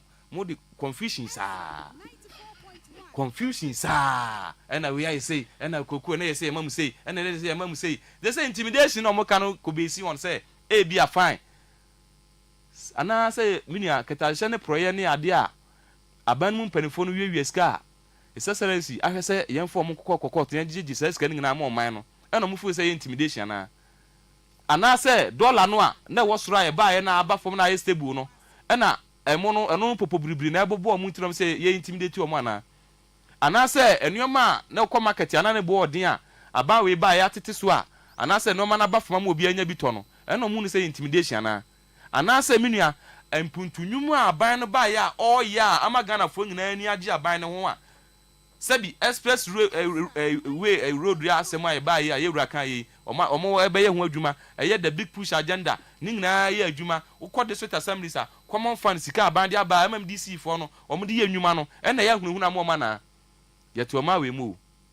sabi imprediasa obia timi kasa ena meti ye me kasa minia na je tie obia nchekere na no hwan na we ye MPP ni ote o man ni mu a wo se sabi imprediasa obia kan kasa bo ahye ne yem ana say the base no a ba na ehunahuna wo ma na ase no ma bi ikoso wo man ni mu a ehunahuna wo mo empuntu a ekoso na ehunahuna ma na enti minia pani semai minima de kura potia MPP for no mo je saa na moko kan say aban no bae no otete former appointees no moko sa sabi moko sa tramo of okogu ha no moko yan demonstration. They have nothing to offer Ghanaians. Saa opposition we no I say sabi nantwibini esoro ndende ase pacha asem bia ni hono mo a MPP for be kan Ghana for betie bia mu because mo ye yerenom dada o yere dada wono no wa mo no modia wantimi atena wale na se wayi na free wale na se wakoware o yere foforo yesre Ghana for say His Excellency John Dramani Mahama oba ye no papa no o vision ninyuma o ye e na ama MPP for populary da ya bo omo nyoma omo ye nyina ne se ye ma o man no kukukukuku saka emrem o se ewiase se onya asumdue na se o ye adwuma e na o timi ye adwuma ni ye o. They just want to frustrate the system. Say, oh, and now demonstration wa, a child demonstration wa, and demonstration is also no sabi. More yearning nano, and so some you. Mampany is Excellency John Dramani Mahama, no Jumana warrior, no Gusua warrior. A bay am come on tum, nan come transit D because more party Nakazangasano, more co-opposition for 40 years. There is nowhere near the history of this country. Okay. MPP are buying our back, SBA could just be a move. It is a man could draw. Someone and another some demonstration. Saku could draw now. More fan criticize your band constructively. Namunya sabi in class and Colasami Yamuna Namanamu you. What in a class and but I say, I never can bear 3 times. My man share Apostle General. Fiam points papa me chia pa no pay ne mama anji na no so so nyame hia pa nyame hia me da pa na afi reverend enso so ene me sese ni so me chia ma no pay reverend kodua me chia pa baba bia e boko so ada asie kama na makano me sa ka bio ase kasa na mo kano sa asemi ya o de ende se mo betena position 100 years.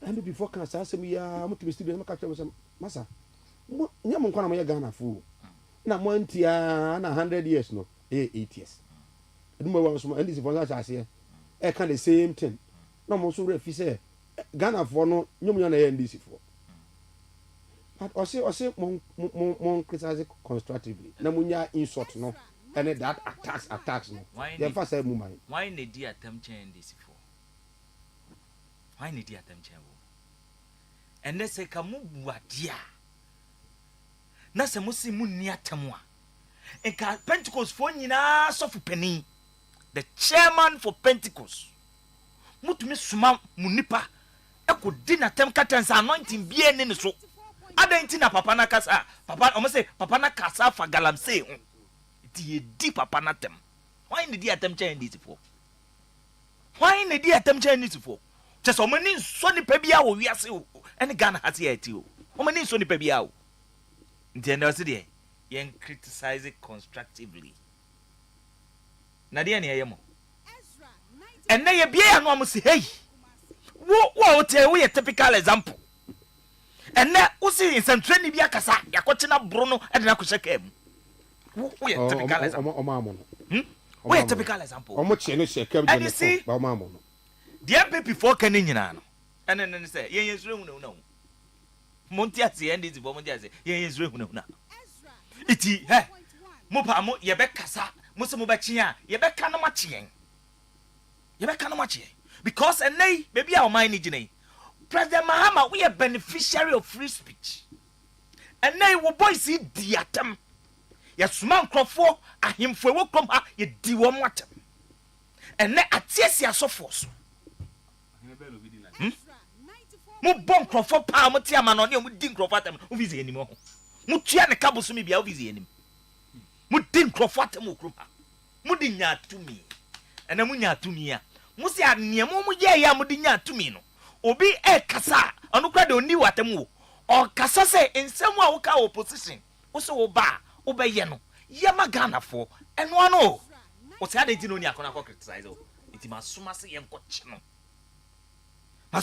no because who President Mahama unya tumi based on this LGBTQ the Mahama unya tumi because of sadia no asofo imams traditionally almost yen so sa LGBTQ no so President Mahama ne nko for the year campaign se ku for the son sign me cho Mahama me ba me sign na se mo kan no kure twa Ghana for nsum se oso ono ye Christoni a oya Assemblies of God ni it is here to aba no manwa onya ba ye beto na ni mo no sign and they will cry the super majority and the day na was away ye de wo kan no in opposition man o to me hwe Ghana for nim be over 30 million kate say enye priority our research in Swaba say over 93% say yen so sad so in effect it obi koka so wo kan say obey Simon Ghana say our parliament what balance and about parliament it is still in parliament eba obesan medu na nim 16 months new so whom do you blame you blame parliament or you blame the president John Mahama and o ka tell the boys no more parliament say mamu fa enkon gidigidi mamu ko yen gidi 16 months ni 16 months it is so be bibia it any ekobisa o say yen priority no and the Catholic bishop for Asare Okruma, Methodist for Asare Okruma, and they say Apostle Nyame Pentecost for penning in Okoka Galamsey who has some crampo the any bobo. You did not tell my casa say Nyame se be in so. You see Nyame se be in so. If these people at the Kroma say ye kasa or mobachi, me go demonstration. So me videos me demonstration. So I say me because Baba Manu ye minia. So I say oh ye minia. And also Wija Bawi MP. Ono see then baby which is Ahmed Shaibu. So I say Nina say it was just a one constituency. It was just a one constituency. Nani East. So I say oh ye minia. So I say it you can clearly see say and this if one omo hunu say opposition na a draw woman because pasha mu share ni nyina and now kasa na mo ba bechi wo iti President Mama ne end this for ntia say ye be kasa wo kroma because ye nya Malik Basinteli wo kroma mu de ye Dr. Bawbia na Akufo-Addo ni ana mo te so a mo se o ye kebi enkebi no Malik Basinteli to me for a whole former vice president no a president a vice president at that moment efa eye pork edition nsem edensa ehye etro haram President Mahama hu boni bi e wo ho an condemn eye ne mofra no itienei so bi koka eye asem a se wo ka se LGBTQ wo ba besan a o se adeti no ni akona koka iti makwa ko che no ama ye otika mu ye de handcuff gu ne nsa a drive from Sunyani to Accra ye 3 hours na ko just no person ko ku so person ko ku boy no 3 hours from Sunyani to Accra can ye pick up no 3 hours from Sunyani to Accra iti omaya ye woman no say wo kokasa ye senyaw wa na wo se ka o te ha o kasa ye minimu ye a wa kasa to bi abecho na sa Mike me ko kasa ansa ne aba beche na de edi ye me nua no eti na ye se ompanifo bu baby say so wo koto se aboa no esi wo nua no so a ye nka ne se sore ne so ne mum kase so ye so wo ko kase sore ne so a e bia ofiri ne so a na de ye de o de bounce ni tu nua no so for say o man kasa anso edi ene waka boni be no kai baba wando boni be no kai Africa LGBT ho Debi baba wando boni be no kai because I say we posti na we posti o de gay yi bi everything that a colors be dura a nkropo bi hu and na wo ti krom ayi onim the technology betumi aye it ene ono the posti ye no keke ya che no this not anya baba man no gwa fancy comedy ye che no bebo se obama poko ase che no Kofi Nkanso Fosu anya the same thing anya the same thing because you criticizing the government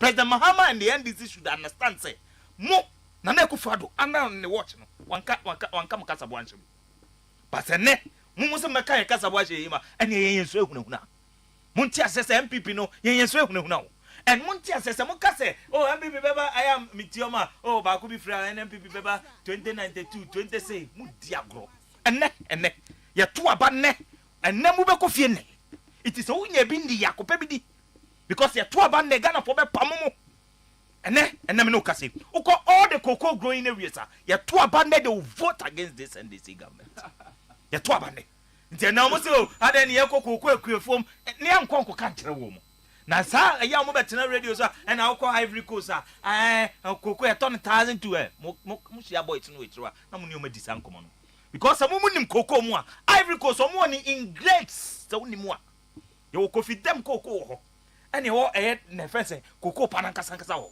tell me the kokoko mate so Ivory Coast concert caricatures nti mo betre na mo be ditract kokofo go to the cocoa areas and go and tell them and they to aba ne aban dwuma efo nya beto abetia ya aban wi abaya ene me no kase ato adwuma efo aketuem 9% opeja water bill mu 16% opeja light bill mu almost 10% na oto eye aban dwuma efo aketuem 9% ene me no kase ene ono President Mahama ne nkrofo a woni omu ye adwuma no oto market omu sen 67% opate say NDC fo no hia che aban adwuma e fo nyina omu Ghana right this is the people so mo say na no ye kokana mo be chie dia hey we are prepared onene de o mo de mo nchie ngum na ye nka fiase ho ye be pie etini say the MPP no you review na de mo ye ni nyina mo nti asese power ho hi se na ye na no tumfo se tu kai na onkwaso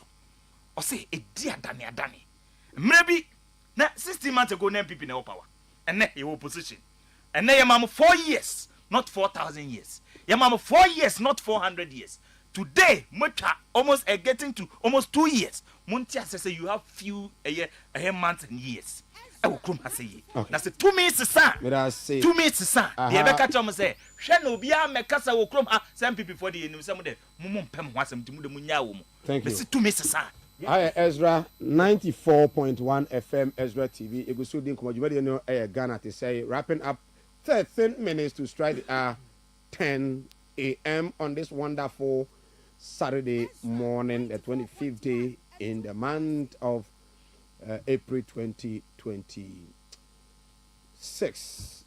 Yeah, the Nkomo we sorry so this week 24 Maumwa Santimantemuha Queen mothers and Central for Shiamu. I'm going to say they are very comfortable with the pace of work. Ecoswo, the crow foam, and our phase 2 of Central Market KJTIA redevelopment project.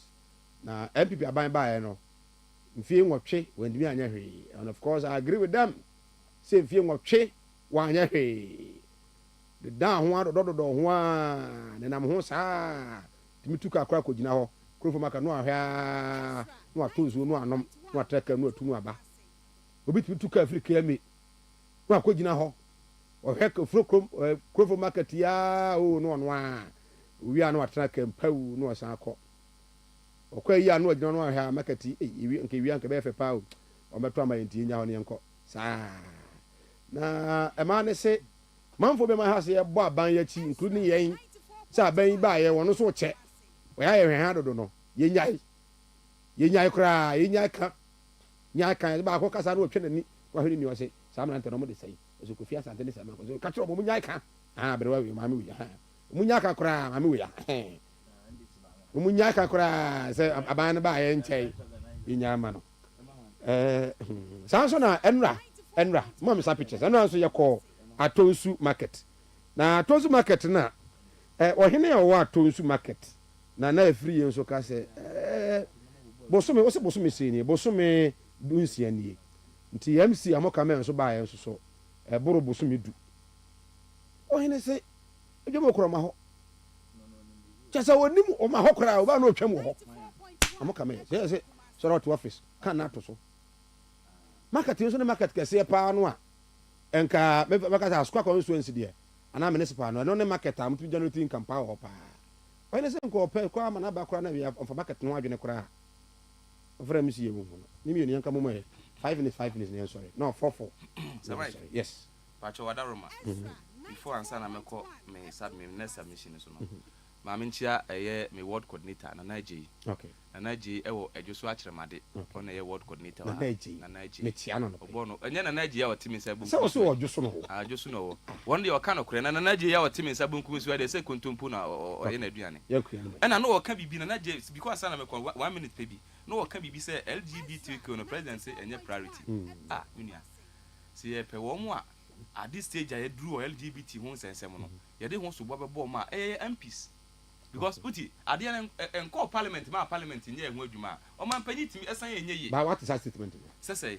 enye priority what na me tell the enye priority for now say na nyanko parliament enti o man panyi no parliament say fine enti parliament wie ehun adwuma ansa na bedu o man panyi ni ansa na a priority to sign enti enya medu o man panyi ni de enya priority so but also what I say enti emani kodu o man panyi ni edu no ansan de a enti MPP for no we have the man bukulo ngina bukulo mo kenka mo ntiase o ebi na naji etia o keken o kan ade a won ntiase wo de o kan na won ntiase a fabre me na me chechire mo nchire e na no o kan bibi se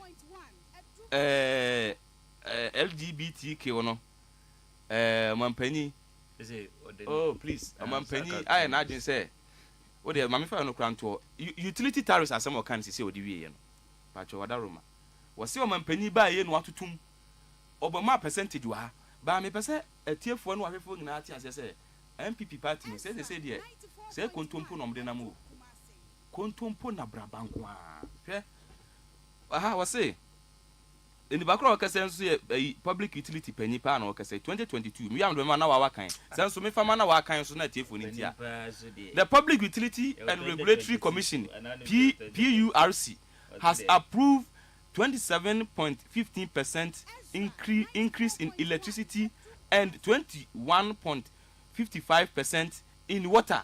We are 2022. We dey wa agina kan. E bi abaka sa. No. Enti wono wati a wakasa aban atumu no. Ye tumu sei. E na musu tumu sei. Mo de ko mutumu 27% light e wo kurum ha. A bia hui. Enti me medina me kokko sire kesem bia wa o. Se oba ha na se woni makenkan na woni fact ya e ma ha. Eno de ye be ka kire o straight. Fact be na o de. Na nam de ato ho no. Wo se aban tumu 9%. Aban tumu 9%. Ba wo ban kura tumu sei 27%. Na wo ba what? So what ha wanya kokoduro be ka increment of utility tariffs. What is what me nia kadeti asem na ma no ye ma me mu kan de me adumba wa me tie de me giri se no kore san se MPP batina akunya so no sebi asanteman no nkrofo no ye o madwen so mbebo ya bro ankasa abro na ado ene sebi achimfo kakra bi na no mudidi party na nim no ayi o man na mamu na nim no ufuriata ni gabi fo no attach ni amu akwata fo achimfo kakra bi no kufu ado ka ho on be bo man na masa mamen kasa on be bo man na bro ne santiman kura de on be bo ya bro ankasa na santiman fo ni utie hwesa wo santiman mu ha 2016 obedina se yantu no bumbum 2020 o sa bedina ka se yantu no bumbum santiman se oh ya te ya betu no bumbum na santiman atu no bumbum enkrofo e betina konya so a mpuntu abo santiman se de jonso aba akokɔ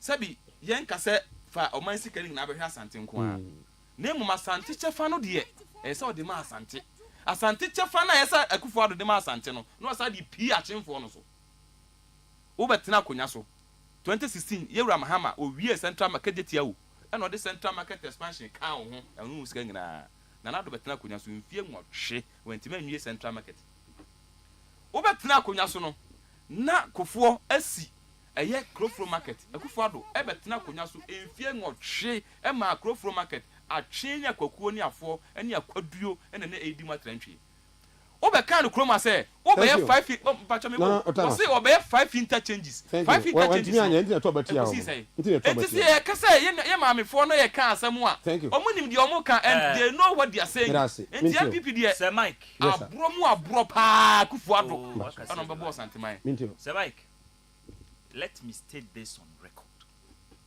NDC never completed KJTF phase 1. But it was almost done. We completed it. TME. We completed it and handed over to never. the next one. Never. TME. Never completed KJTF. It was almost done. Masa. It was almost done. At the end, shall say 2015. KJTF shall say 2015 July. TME. 1 year. Oh, yeah, then it was never true. And handed over. Masa, you better keep quiet. This, you're setting on record. NDC never completed KJTF. MPP, and never completed KJTF phase 1. And officially, you commissioned in 2019. TME. And that 2019, and yes, first saying, that you know, no say, omo ye central market. And Central Market as at 7 January 2025, MPP free so na contractor was site our boy Jumagidi. Now ye say by the middle of 2025, close to the ending of 2025, near we Central Market. 16 months. How many years? How many years? DNC Ukruma. DNA Masika some who yedin we ase. What are you talking about? And let me state it on record. Obien ho betumi challenge me. NDC never completed KJTF phase 1. Never.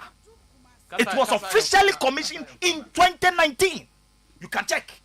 Say, almost done. Almost I say 2015 July. 1 year almost completed. It's never true. I remember you. Mahama had even wanted to. That not the propaganda. No, but at that time. No, at least now be more doing this. I'm going to say yeah. Me say. TME. Me say. As at 2016, I'm free so. Na KJTF enru baby on record. That then you better not come. Ama ye chat and come. Sanse me oma catch. Na me imagine say me can but say we will talk about it. MPP near complete the first one. What are you talking about? Go and check. But a man did you say? And you see. Yeah. Me na neje. Me make say young complete a central market no. Na yenije no.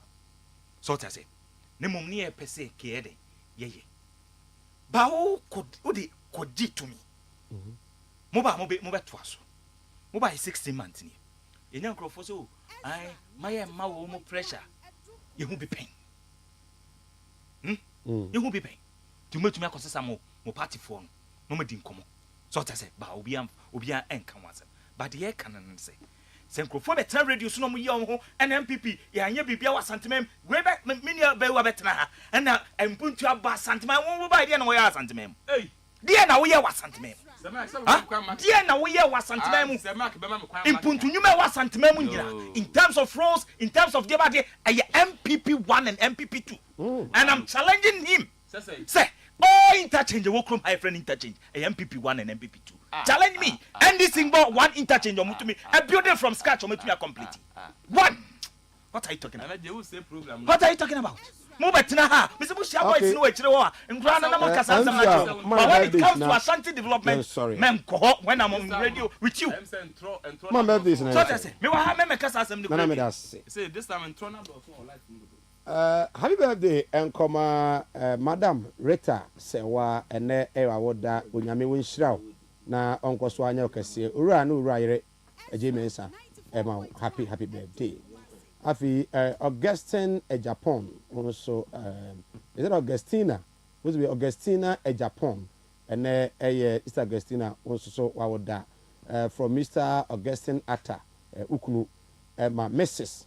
happy birthday Pinnock Adoma Frempong my dear Madoma and also I would trading pong I will share Upeja Nipan Peja Pa Berima or say Kojo Papa or United Kingdom Emma happy birthday. Afi Ishmael Adams also senior and era woda Emmanuel Frempong say yes to Yankopon Shira Efrisro and fa Emma so you may know intimi enkonkan ebuja yere na ya sorry the award winner DJ Godfred adenyompa abeto so on radio na afi on TV so no ade say boku emamo good and powerful movies are movie to me I enjoy yourself for the weekend me dey say Mike on behalf of the team led by Adriana Bakofia Santi Enin ata bodi beboa sanso nation ena afi opoku spanky and so eboy nyame ya drop na dom do da juada e besan asia have a great weekend bempi ena wo badwuma pa don komo na enya agro nyame nshira na onko so anya mokasi entitle ni na mo ne call atonsu so no onyame nshira pa no anya mokasi atonsu agogo market mo so ya chama pa na menchia menua Kingsford we afi senior bro Michelle ene ma ni nyina nyame nshira Yakramo. Up next, DJ Godfred. Bye bye.